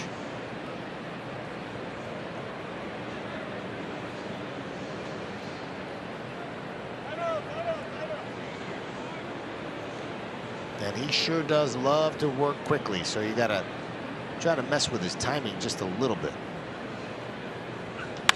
Opposite way for Stott. Yelich is on the run. That's a fair ball. It's going to go to the corner. And Bryson's going to get his 3rd hit of the night. He's a triple away from the cycle. Boy, have a night. Yeah, I'll tell you what, he is really looking comfortable at the plate. Calls timeout, gets settled in. Ends up getting a fastball here, which is exactly what Brent Suter throws. A lot of these, and he just slaps it to left. Goes with that no stride again.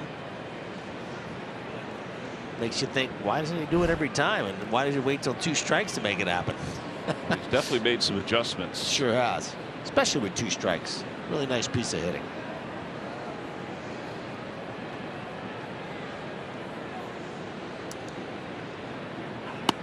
And now Schwarber takes low.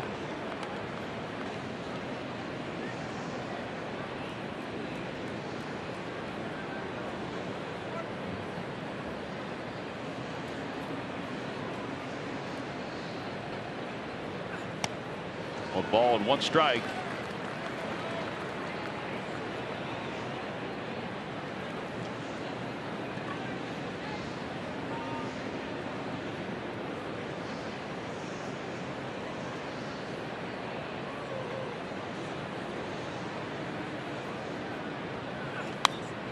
And foul.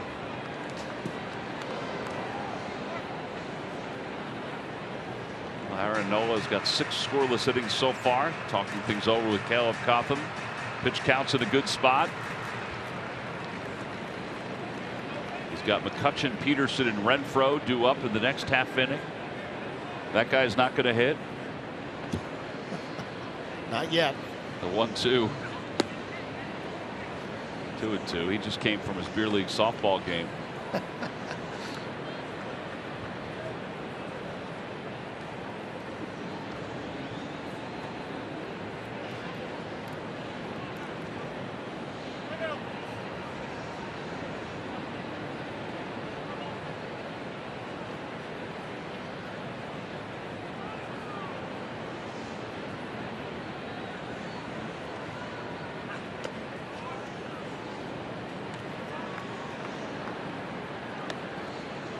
Three and 2. Again, another nice job by Kyle Schwarber of seeing pitches, getting back into the count. Far different from where he was the first couple of months of this season as far as seeing the ball well and swinging at strikes more consistently. Pulled inside the bag down the right field line. Stott's going to score, and on his way to second base is Schwarber. And he'll be there with an RBI double, back-to-back doubles for the Phils. They lead it 6-0. They have been an extra base machine tonight. Yeah, Tom, again, a very good at bat by Kyle Schwarber. He fights to get the 3-2, and then he gets a fastball up and in. Has a little bit of cutting action, gets it just enough for the plate, and he keeps this ball fair. He's so short with his swing. And for him to be able to trust those hands, and that's what he's doing much better now. He doesn't have to commit early. Trusting those hands, drives the ball down the right field line, gets his 8th double of the season, another ribby. Yeah, 22 extra base hits, and now Hoskins is up. So the Phillies have 9 hits tonight. And 5 of those 9 are extra bases.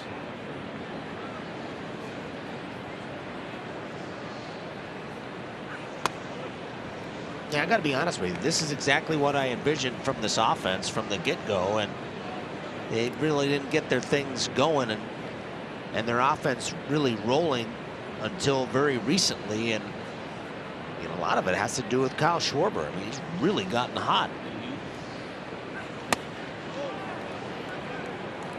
Nice to see him doing it at the top of the lineup, getting on base. Already been on base 3 times today.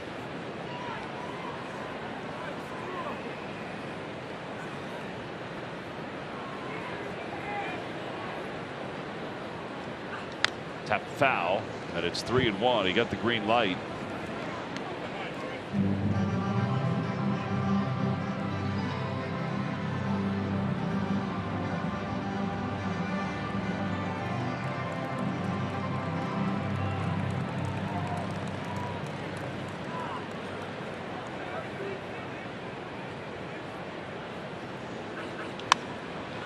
Fly ball left center field, not deep.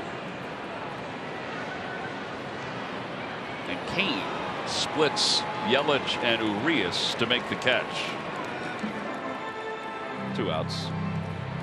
It's time to add an MVP to your collection. All fans will receive a Toyota Bryce Harper bobble figurine on Friday, June 10th at 7:05 when the Phils host the Diamondbacks. Order tickets to this popular giveaway by going to Phillies.com. And here is Bryce, who's 0 for 3.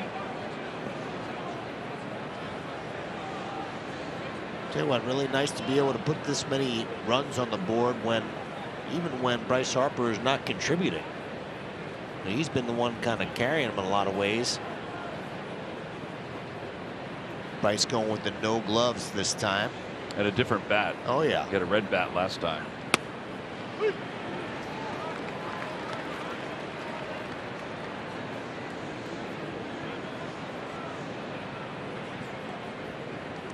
Got to tell you, I did the same sort of thing. If I didn't feel comfortable, I started ripping my gloves off, go no gloves, change the bat, change your routine. Very superstitious game.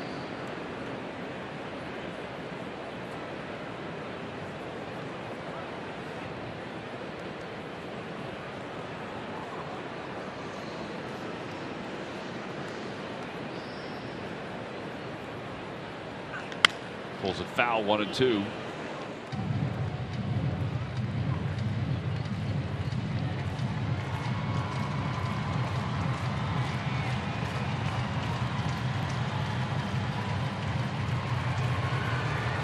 See if he goes to that no stride here, spread out a little bit. He's had a lot of success doing that. Seems like he's a little bit more upright. Ground ball over the mounds.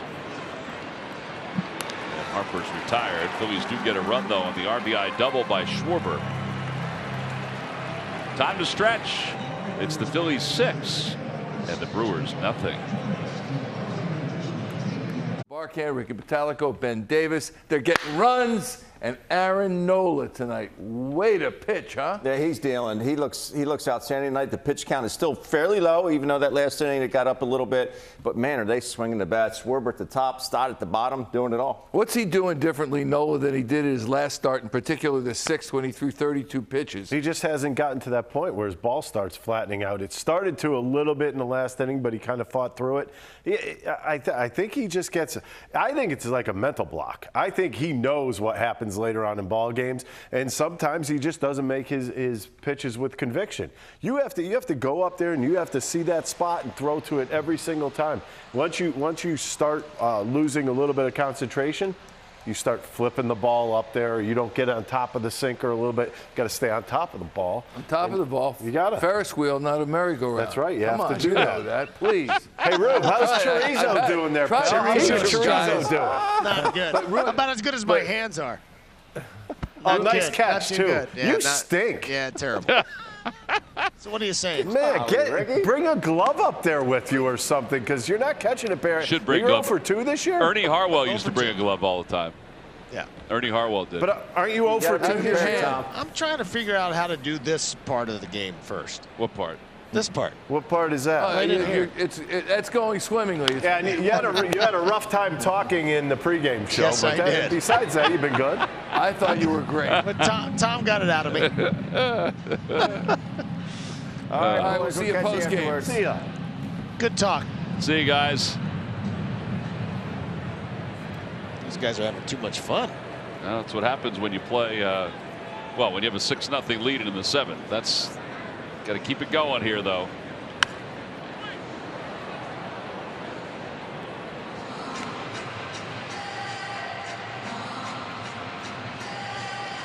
Last 3 road starts for Aaron Nola. You know, we talk so much about his success at home, right? But these are the last 3 road starts. Not too bad.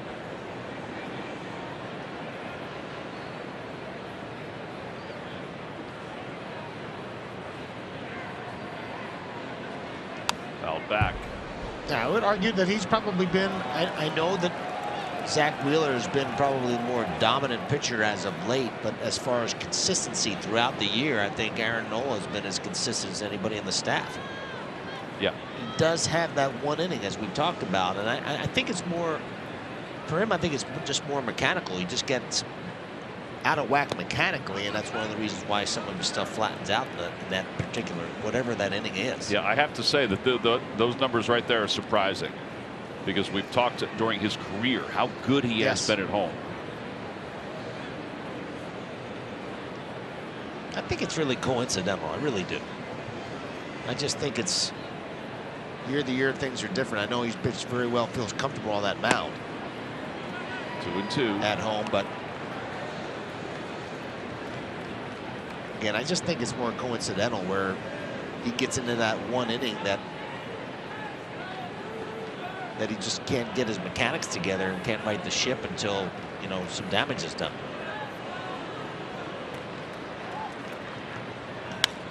Popped up. Out number 1 is a big one. Rhys Hoskins says he has it and does, and there's one away. A free agent former MLB top closer draws the Phils' interest. Plus, find out about Rob Thompson's career path that led him to becoming Phillies manager. Follow your Phils 24/7 at NBCSportsPhiladelphia.com. Jim Salisbury did write a great piece about, you know, Rob Thompson and where he began and how he got to where he is now. How he got to the Phillies, which was after he didn't get the Yankee job. The Yankees wanted to keep him as a coach under Aaron Boone, but he decided to come here to Philadelphia with Gabe Kapler. Chase Peterson takes strike 1. It's 0-1. And he's trying to keep this winning streak alive when his 5th consecutive game as a manager. The last Phillies manager to win 5 straight to begin his career. You got to go all the way back to 1915. Wow. To Pat Moran. You remember Pat? Well, I'll tell you why you should remember Pat. Why? Because, well, he won 8 straight. Okay. To begin his career as a manager after finishing his playing career. 0-2. In his first 8 years as a manager before he passed away, I was reading a Sabre story on him where it said that he was on pace to become a quote-unquote Hall of Fame manager. Really? Before he passed away. He led the 1915 Phillies to the World Series. 1-2, fouled back. But he also led the 1919 Cincinnati Reds to the victory over the White Sox, which was eventually the Black Sox scandal. Yeah. Now I know why I should remember that name. It's funny because you watch the movie 8 Men Out, they don't really even talk about him. Yeah.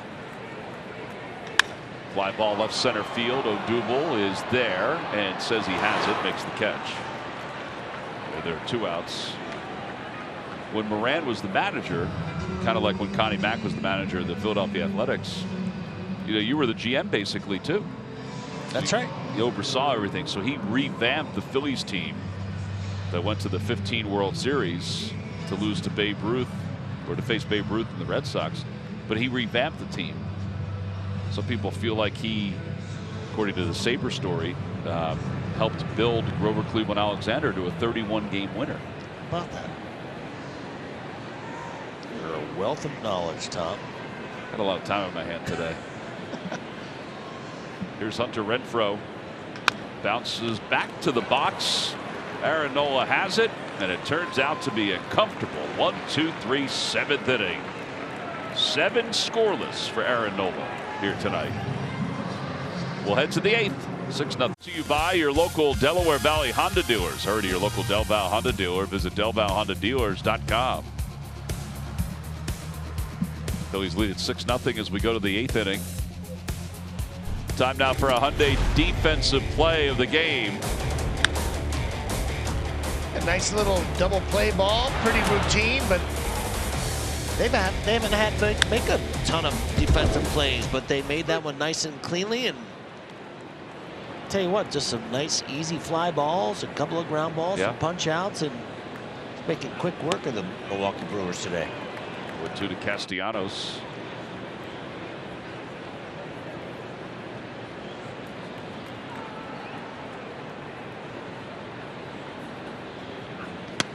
He's down on strikes. Threw him a couple of changeups there. Strikeout number 1 for Suter. And here comes JT.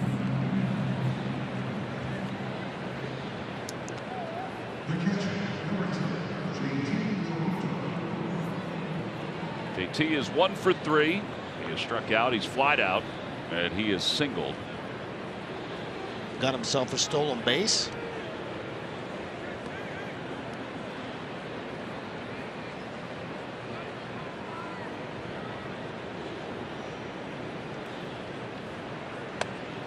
Just there's a lot of funk. It's a lot of action.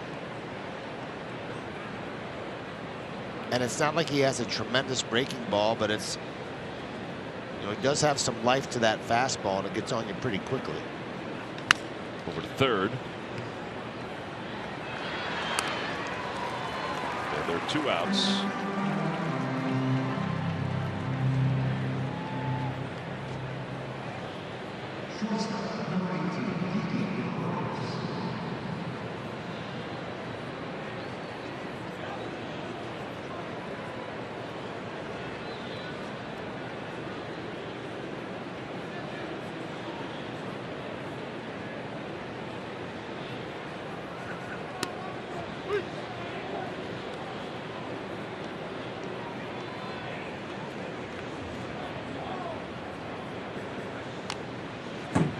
Two.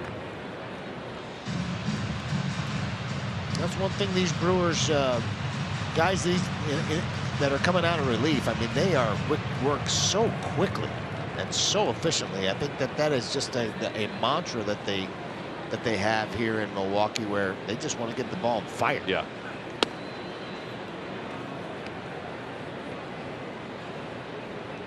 They're not going to have any problem with the pitch clock. I know that. Some other teams will. Some other players will. Once that gets put into play. Yeah, swing and a foul tip. 2 strikeouts in the inning for Suter. And we're going to the bottom of the 8th inning here in Milwaukee. The Phillies on top 6-0. Aaron Nola back to work when we return. July, the Nationals head to Citizens Bank Park for an NL East showdown with the Phils on Tuesday, July 5th at 7:05. Wednesday the 6th is also at 7:05. Thursday the 7th is at 4:05. Purchase your tickets by going to Phillies.com. I gotta say, they're getting all the good food groups. Well, I can't remember any time in my life that I had carrots at a ball game. It's a very healthy family. I had carrots tonight for dinner. Yeah. But I can't tell you that. They were delicious, by the way. They were. There was a little bit of sauce on them though, so they probably weren't as healthy as those carrots. As Didi makes the catch. I don't think I've ever seen carrots at a ball game before like that though. You don't think families brought like little bags of carrots in there? See? I don't know, Just but the whole bag of carrots. I have a lot of respect for them. It doesn't have to be popcorn all the time. Why not? Cotton candy. Why not? It's a new era now, Tom. People are trying to take care of their bodies. There you go. Now we're talking. That's right down my alley there. Nothing like a nice nacho. Here's Lorenzo Cain. He's 0 for 2. 0-1 to Cain.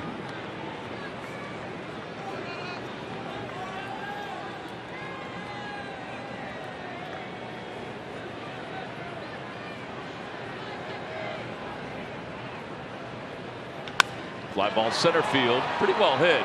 Herrera, though, has plenty of room. He's a couple steps from the track, and he makes the catch for the second out. I'll tell you what, the level of efficiency with which he is working today is just spectacular. It really strike is. after strike after strike, and quality strikes. Not a lot of hard hit balls. I mean, I know as a group, this rotation does a great job of like not having guys hit the ball hard. Right. It's like one of the best in all of baseball. But this display today, I mean, he's been absolutely stupendous. Well, now Yelich, who's 1 for 3. Swing and a miss. Every time a Phillies pitcher records a pitch of 95 or more, Comcast will make a contribution to Phillies charities. Phillies baseball is brought to you by Xfinity. Supercharge your home with supersonic Wi-Fi only from Xfinity.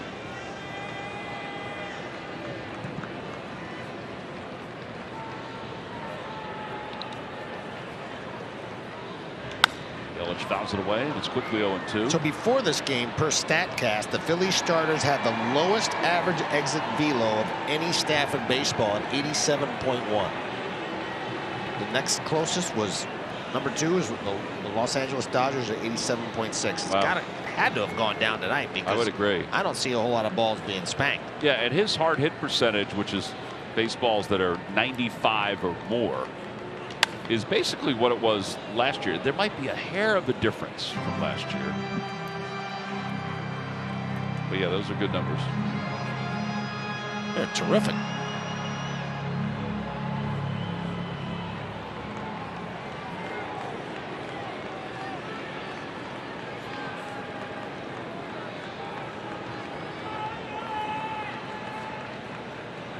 Oh, 2.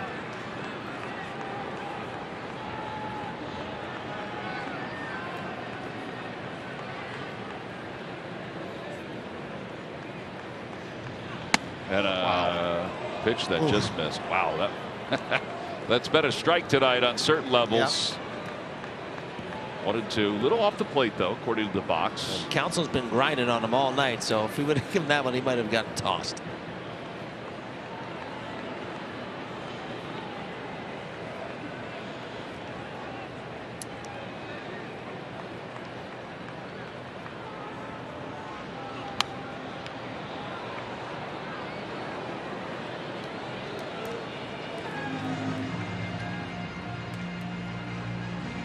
Pitches for Aaron Nola. His splits have been fantastic. I mean, that is an unbelievable ratio, 71-27. Strikes to balls. I mean, those are special numbers. And now the 1-2 pitch. Down and away.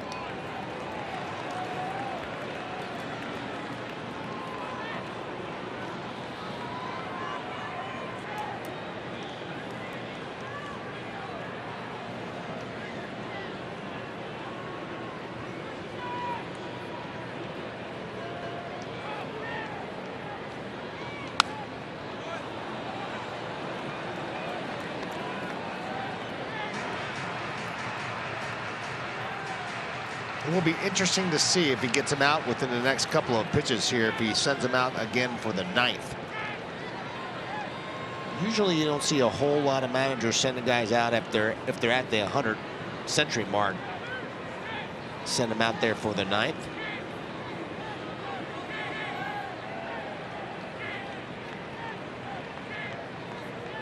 And now the 2-2 pitch.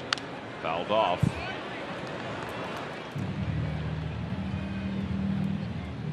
Yeah, in this day and age. Yep. You know, he had that one start against the Braves where they let him begin the 9th. He gave up the double. They took him out. I think if he gets through this hitter here without any problems, I don't think he comes out in the 9th. I would agree with that.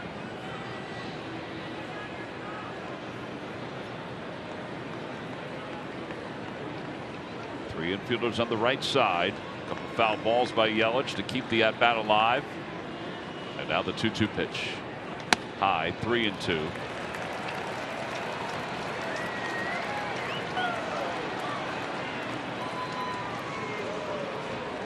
Don't necessarily think that this is going to be his last hitter, but if he does not get him, it may very well be.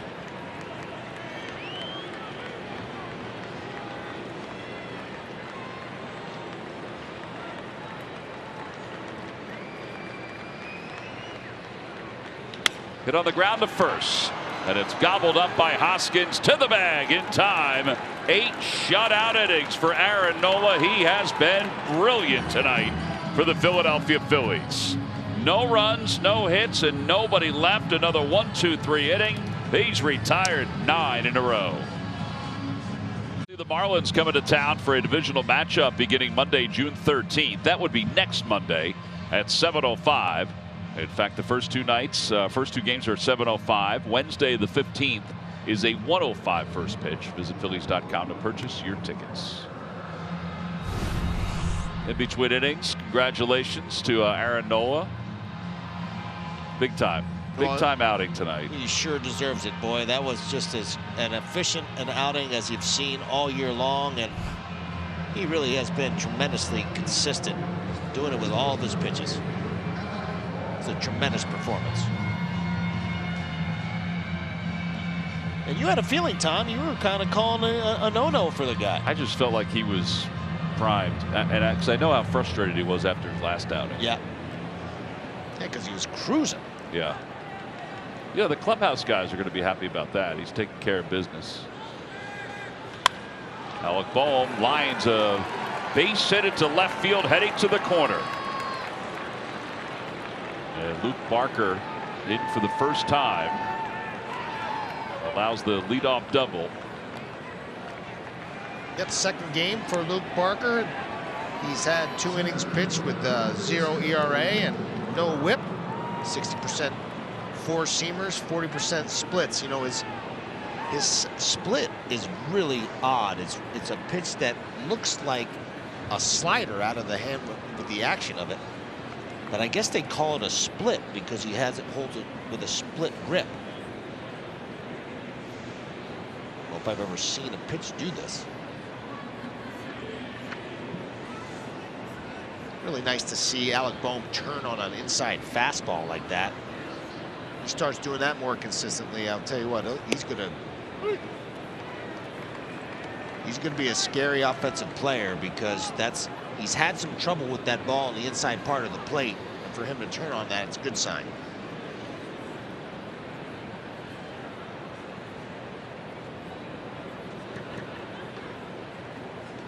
Tapped foul, and it's 0-2.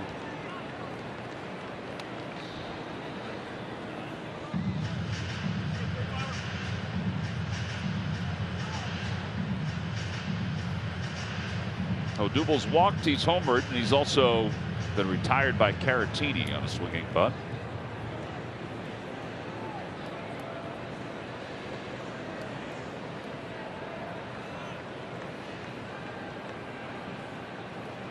Oh, 2.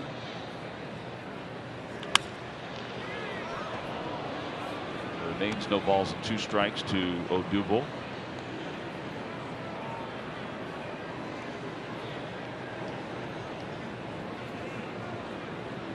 That is not where Barker wanted to throw that 0-2 pitch. I mean, he hung that split right in the middle of the plate.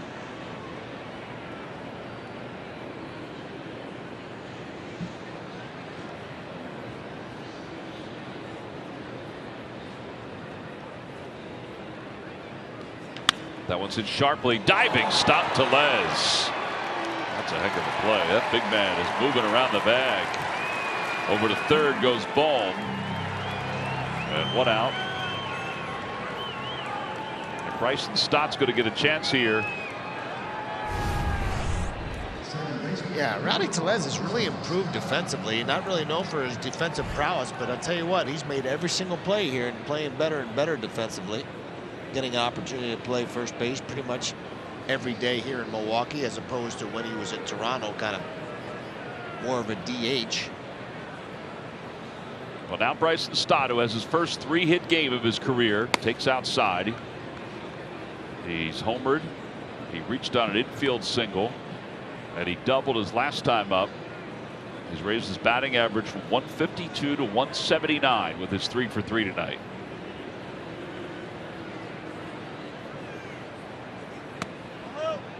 Brewers with the infield in, trying to prevent that 7th run from crossing the plate.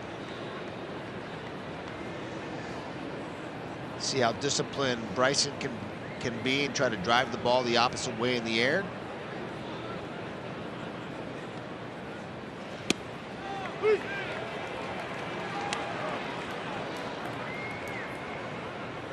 It's really probably very hard to tell what that spin's like, because it breaks just like a slider but doesn't have that type of rotation.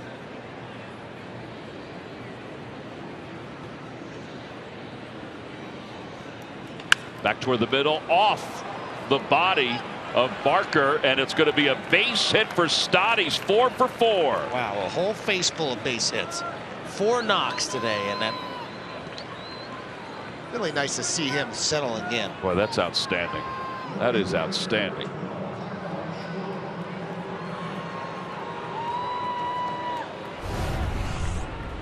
Yeah, this is a split. Just pounds it up the middle, off the body of Barker, and beats it out fairly easily.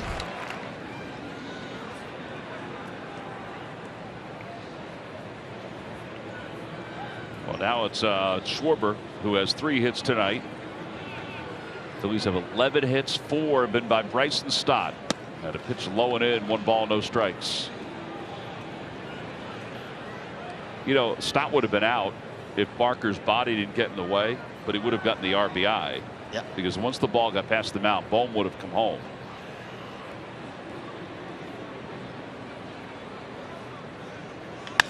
That one's pulled over the first base bag. It's a fair ball. It hits off the half wall. A run is in. Here comes Stott. He'll be held. It's another RBI double for Schwarber. He has 4 hits tonight. Wow, the top of the lineup and the bottom of the lineup are doing some crazy damage today and taking some great swings. And so nice to see Kyle Schwarber heat up. And as advertised, June is a huge month for Kyle Schwarber. I mean, he is raking. Gets on top of this little split. Just uses his hands. It's actually a fastball, 4-seam. Just really short with his swing. Again, keeps the ball fair. Which is not easy to do when you're getting pitches that are so far in on you. Well, it's 7-0 Phillies. They have 12 hits, and the Stott and Schwarber show have 8 of the 12.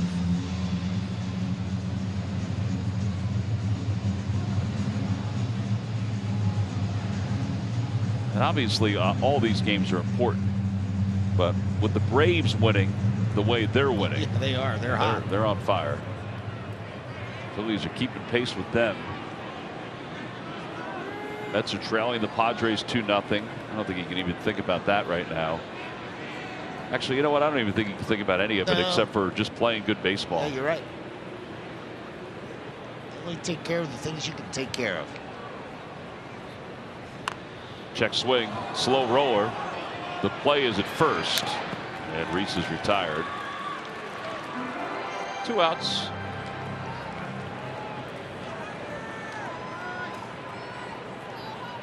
Pretty sure that Reese would rather have that at bat back again. You think so? I don't think he's ever really seen the rotation of that pitch. It kind of startled him a little bit. Kind of overcommitted.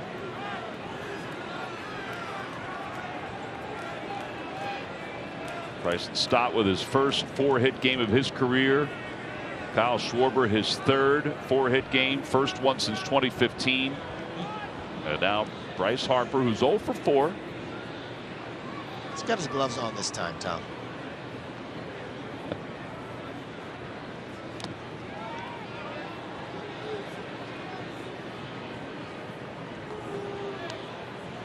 A little surprised they haven't walked him here, but maybe not that surprised with a 7-run lead.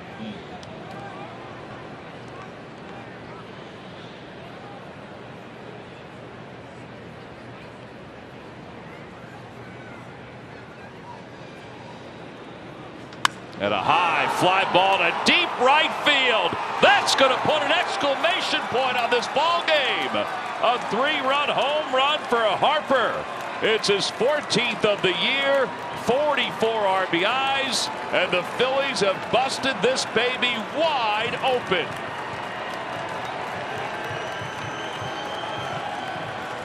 Yeah, I'll tell you what. Phillies have made this kind of a rude second outing for Mr. Luke Barker, and they've jumped all over some stuff. It's just a great display of offense. Really great job of pitching, but again, I was kind of a little bit surprised that he didn't give him a free pass. Hey, you did say that. He got himself one of those splits and then hung up there very nicely for Bryce, and he did not miss it. No. Castellanos takes low. It's 1-0. Bryce got in on the party. 10 runs, 13 hits. Nice to have one of these games, Tom. It's nice. Isn't that the truth? Yes. Exhale a little. Yeah. Yeah, everybody does hit.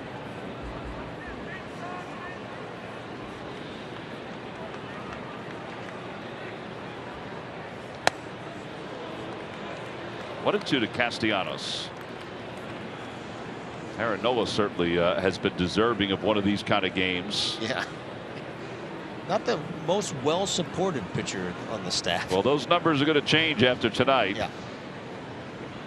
Line drive, base hit for Castellanos.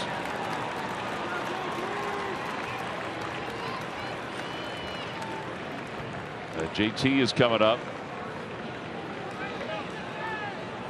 Barker's taking one for the team here. Yeah, sure is.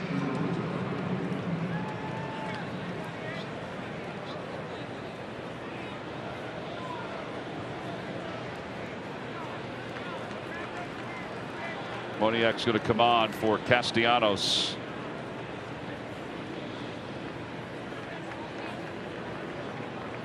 Tell you what, it's tough to pitch in the big leagues if you have just 2 pitches. He's a fastball split guy.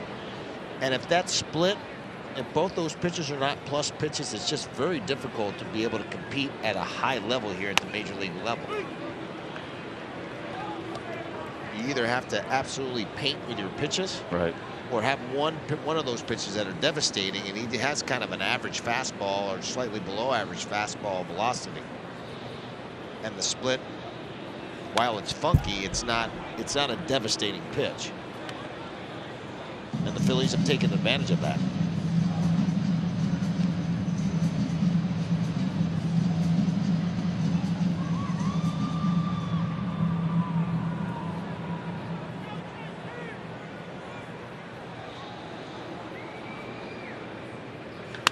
Liner down the left field line toward the pole. That'll be foul. He's not fooling a lot of them. There's no question about that.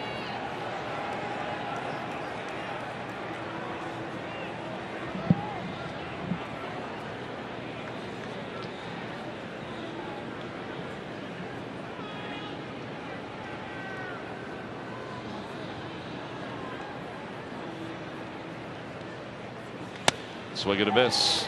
JT is down on strikes. 8 men come to the plate in the inning, but the Phillies had 4 more runs for Aaron Nola's runs in supports, and Bryce Harper, he just sparked him with 3.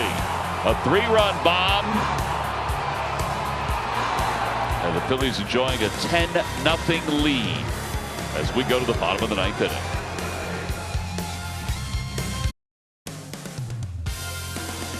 Phillies baseball is brought to you by the Toyota Camry, now with available all-wheel drive. Visit your local Tri-State Toyota dealer today.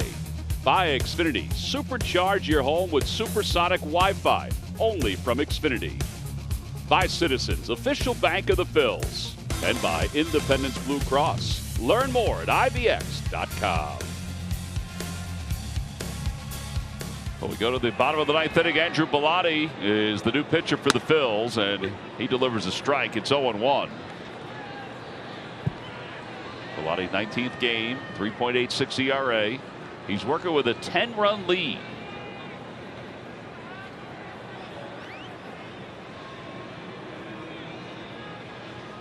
And it's low and away, and it's 1 ball, 1 strike. Bellotti featuring a slider, 4-seam fastball, and a changeup. Almost a 50-50 split between the slider and the 4-seamer. Actually throws more sliders than he does 4-seamers. That one zipping right on by JT. Yeah, and this is the time of the game you just want to throw the ball over the plate. Right. That his job is just to fire strikes.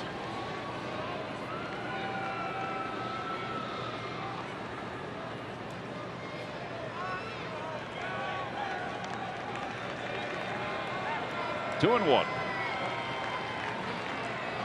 2-2. He was just trying to put that ball in play. I think Adames was trying to hit the ball to Zalecki's house. He sure was. Trying to get rid of that goose egg on that board on that swing.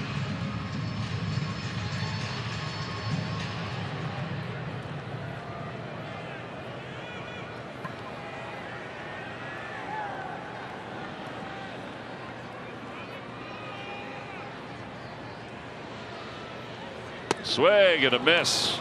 Well, there's the slider you talked about, Ruben. And 1 out. here in the 9th inning. That's 7 strikeouts for Phillies pitching, 10 in a row.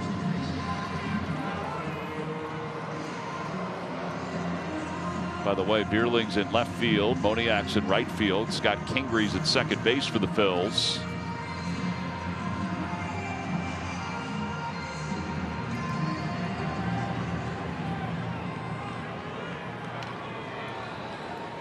And here is Rowdy Tellez. He's 2 for 3.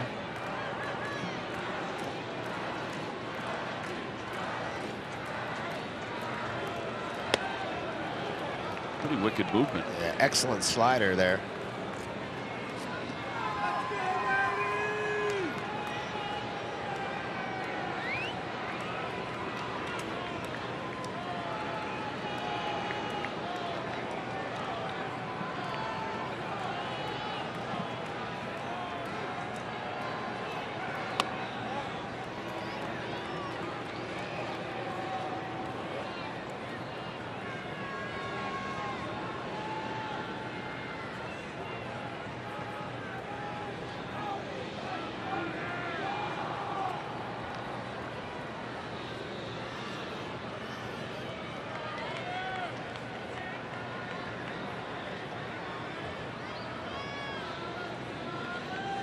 Off the end of the bat, that'll go foul. Good spin, fair. Yeah. It did go foul, and then it was spinning the other way. Good thing Rowdy started running down the base path. And Tellez is looking at his bat thinking, did I break it? A couple pretty good change-ups that Bellatti's thrown to Tellez. Not the worst time in the world to be working on your pitches. As long as you're throwing strikes, I'm good with that. Phillies bullpen during this streak has an ERA of 0.61. So that's also part of the storyline that's sort of been brushed aside only because the offense has been so good. I mean, 45 runs so far. Ball's popped up left side. It's Bryson Stott's night, so he'll make that catch.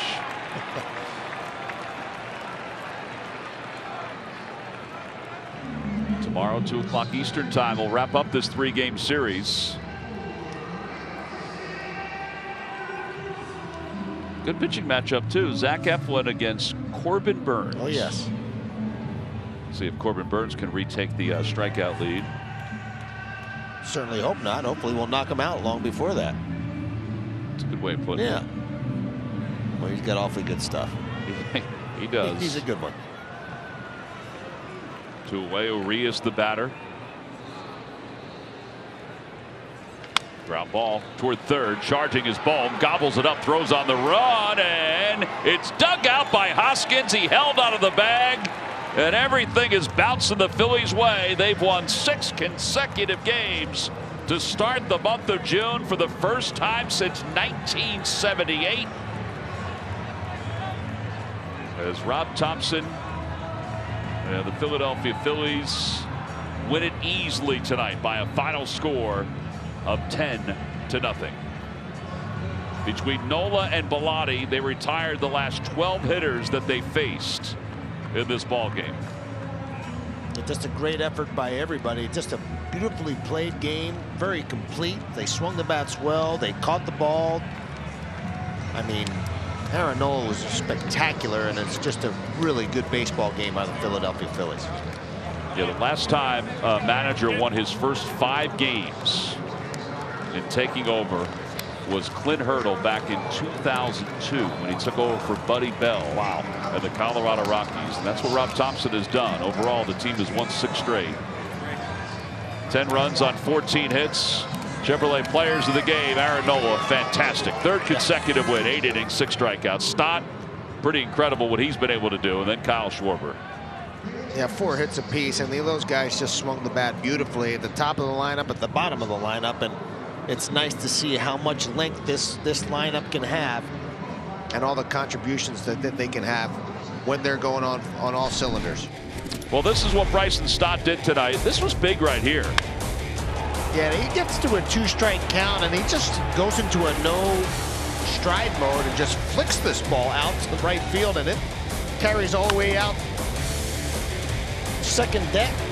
beats this little base hit out, hits the ball to left field. Another no-strider, strokes the ball to left field, down the left field line. He's just one triple away from the cycle, but he just gets a little base hit up the middle. Yeah, hits it off the backside of the pitcher, Barker. Yep.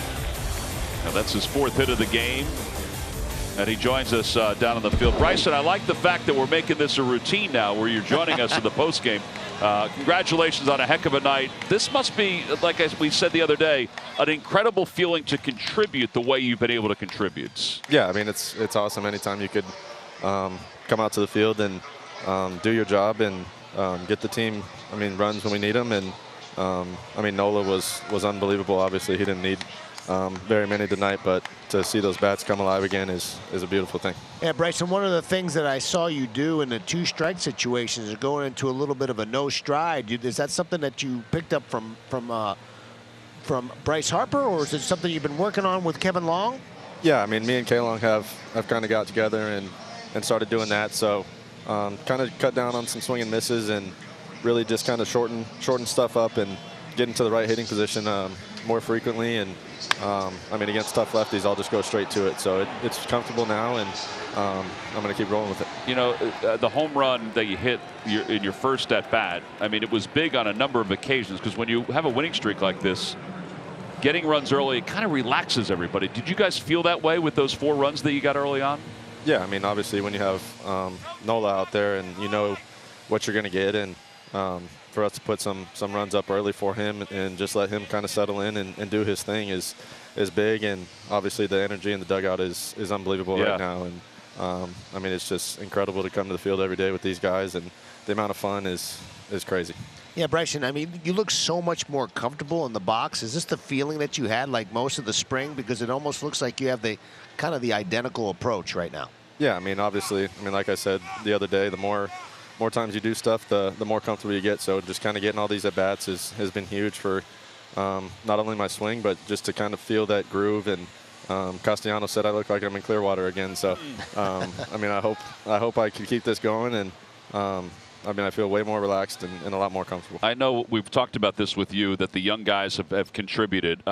Give us an idea of the influence the older guys have on you, younger players, and what that means to you. Yeah, I mean, anytime you could look around and you have all-stars and guys who have led the whole league in certain categories is a beautiful thing. And we got a guy that has 2 MVPs. So anytime you can learn from people like that is awesome, not just on the field. It's just they're quality individuals. It's off the field, on the field. They're just great to be around. And obviously us young guys need to look up to those guys. And I mean, they keep it how you should be a professional baseball player every day. So. Yep. Well, quality individuals. You're one of those guys, too. And, Bryson, we appreciate you joining us tonight. Yeah, congratulations. Great game. Absolutely. Thank you. All right, Bryson Stott, our guest, helping the Phillies to a 10-0 victory here tonight over the Brewers. Our final game of this road trip, quick one, will be tomorrow afternoon, 2 o'clock on NBC Sports Philadelphia, streaming on the My Teams app. Cy Young Award winner Corbin Burns against Zach Eflin. The senior producer of Phillies baseball, Jeff Halleckman. Beth Ely is our associate producer, and our director is Ben Nick Marquetta. For Ruben Amaro and our entire crew, I'm Tom McCarthy. Thanks for watching, everyone. Phils win at 10-0. Yeah, it's fun when you're winning. Stay tuned. Cure Auto Insurance presents Phillies Postgame Live. Coming up next.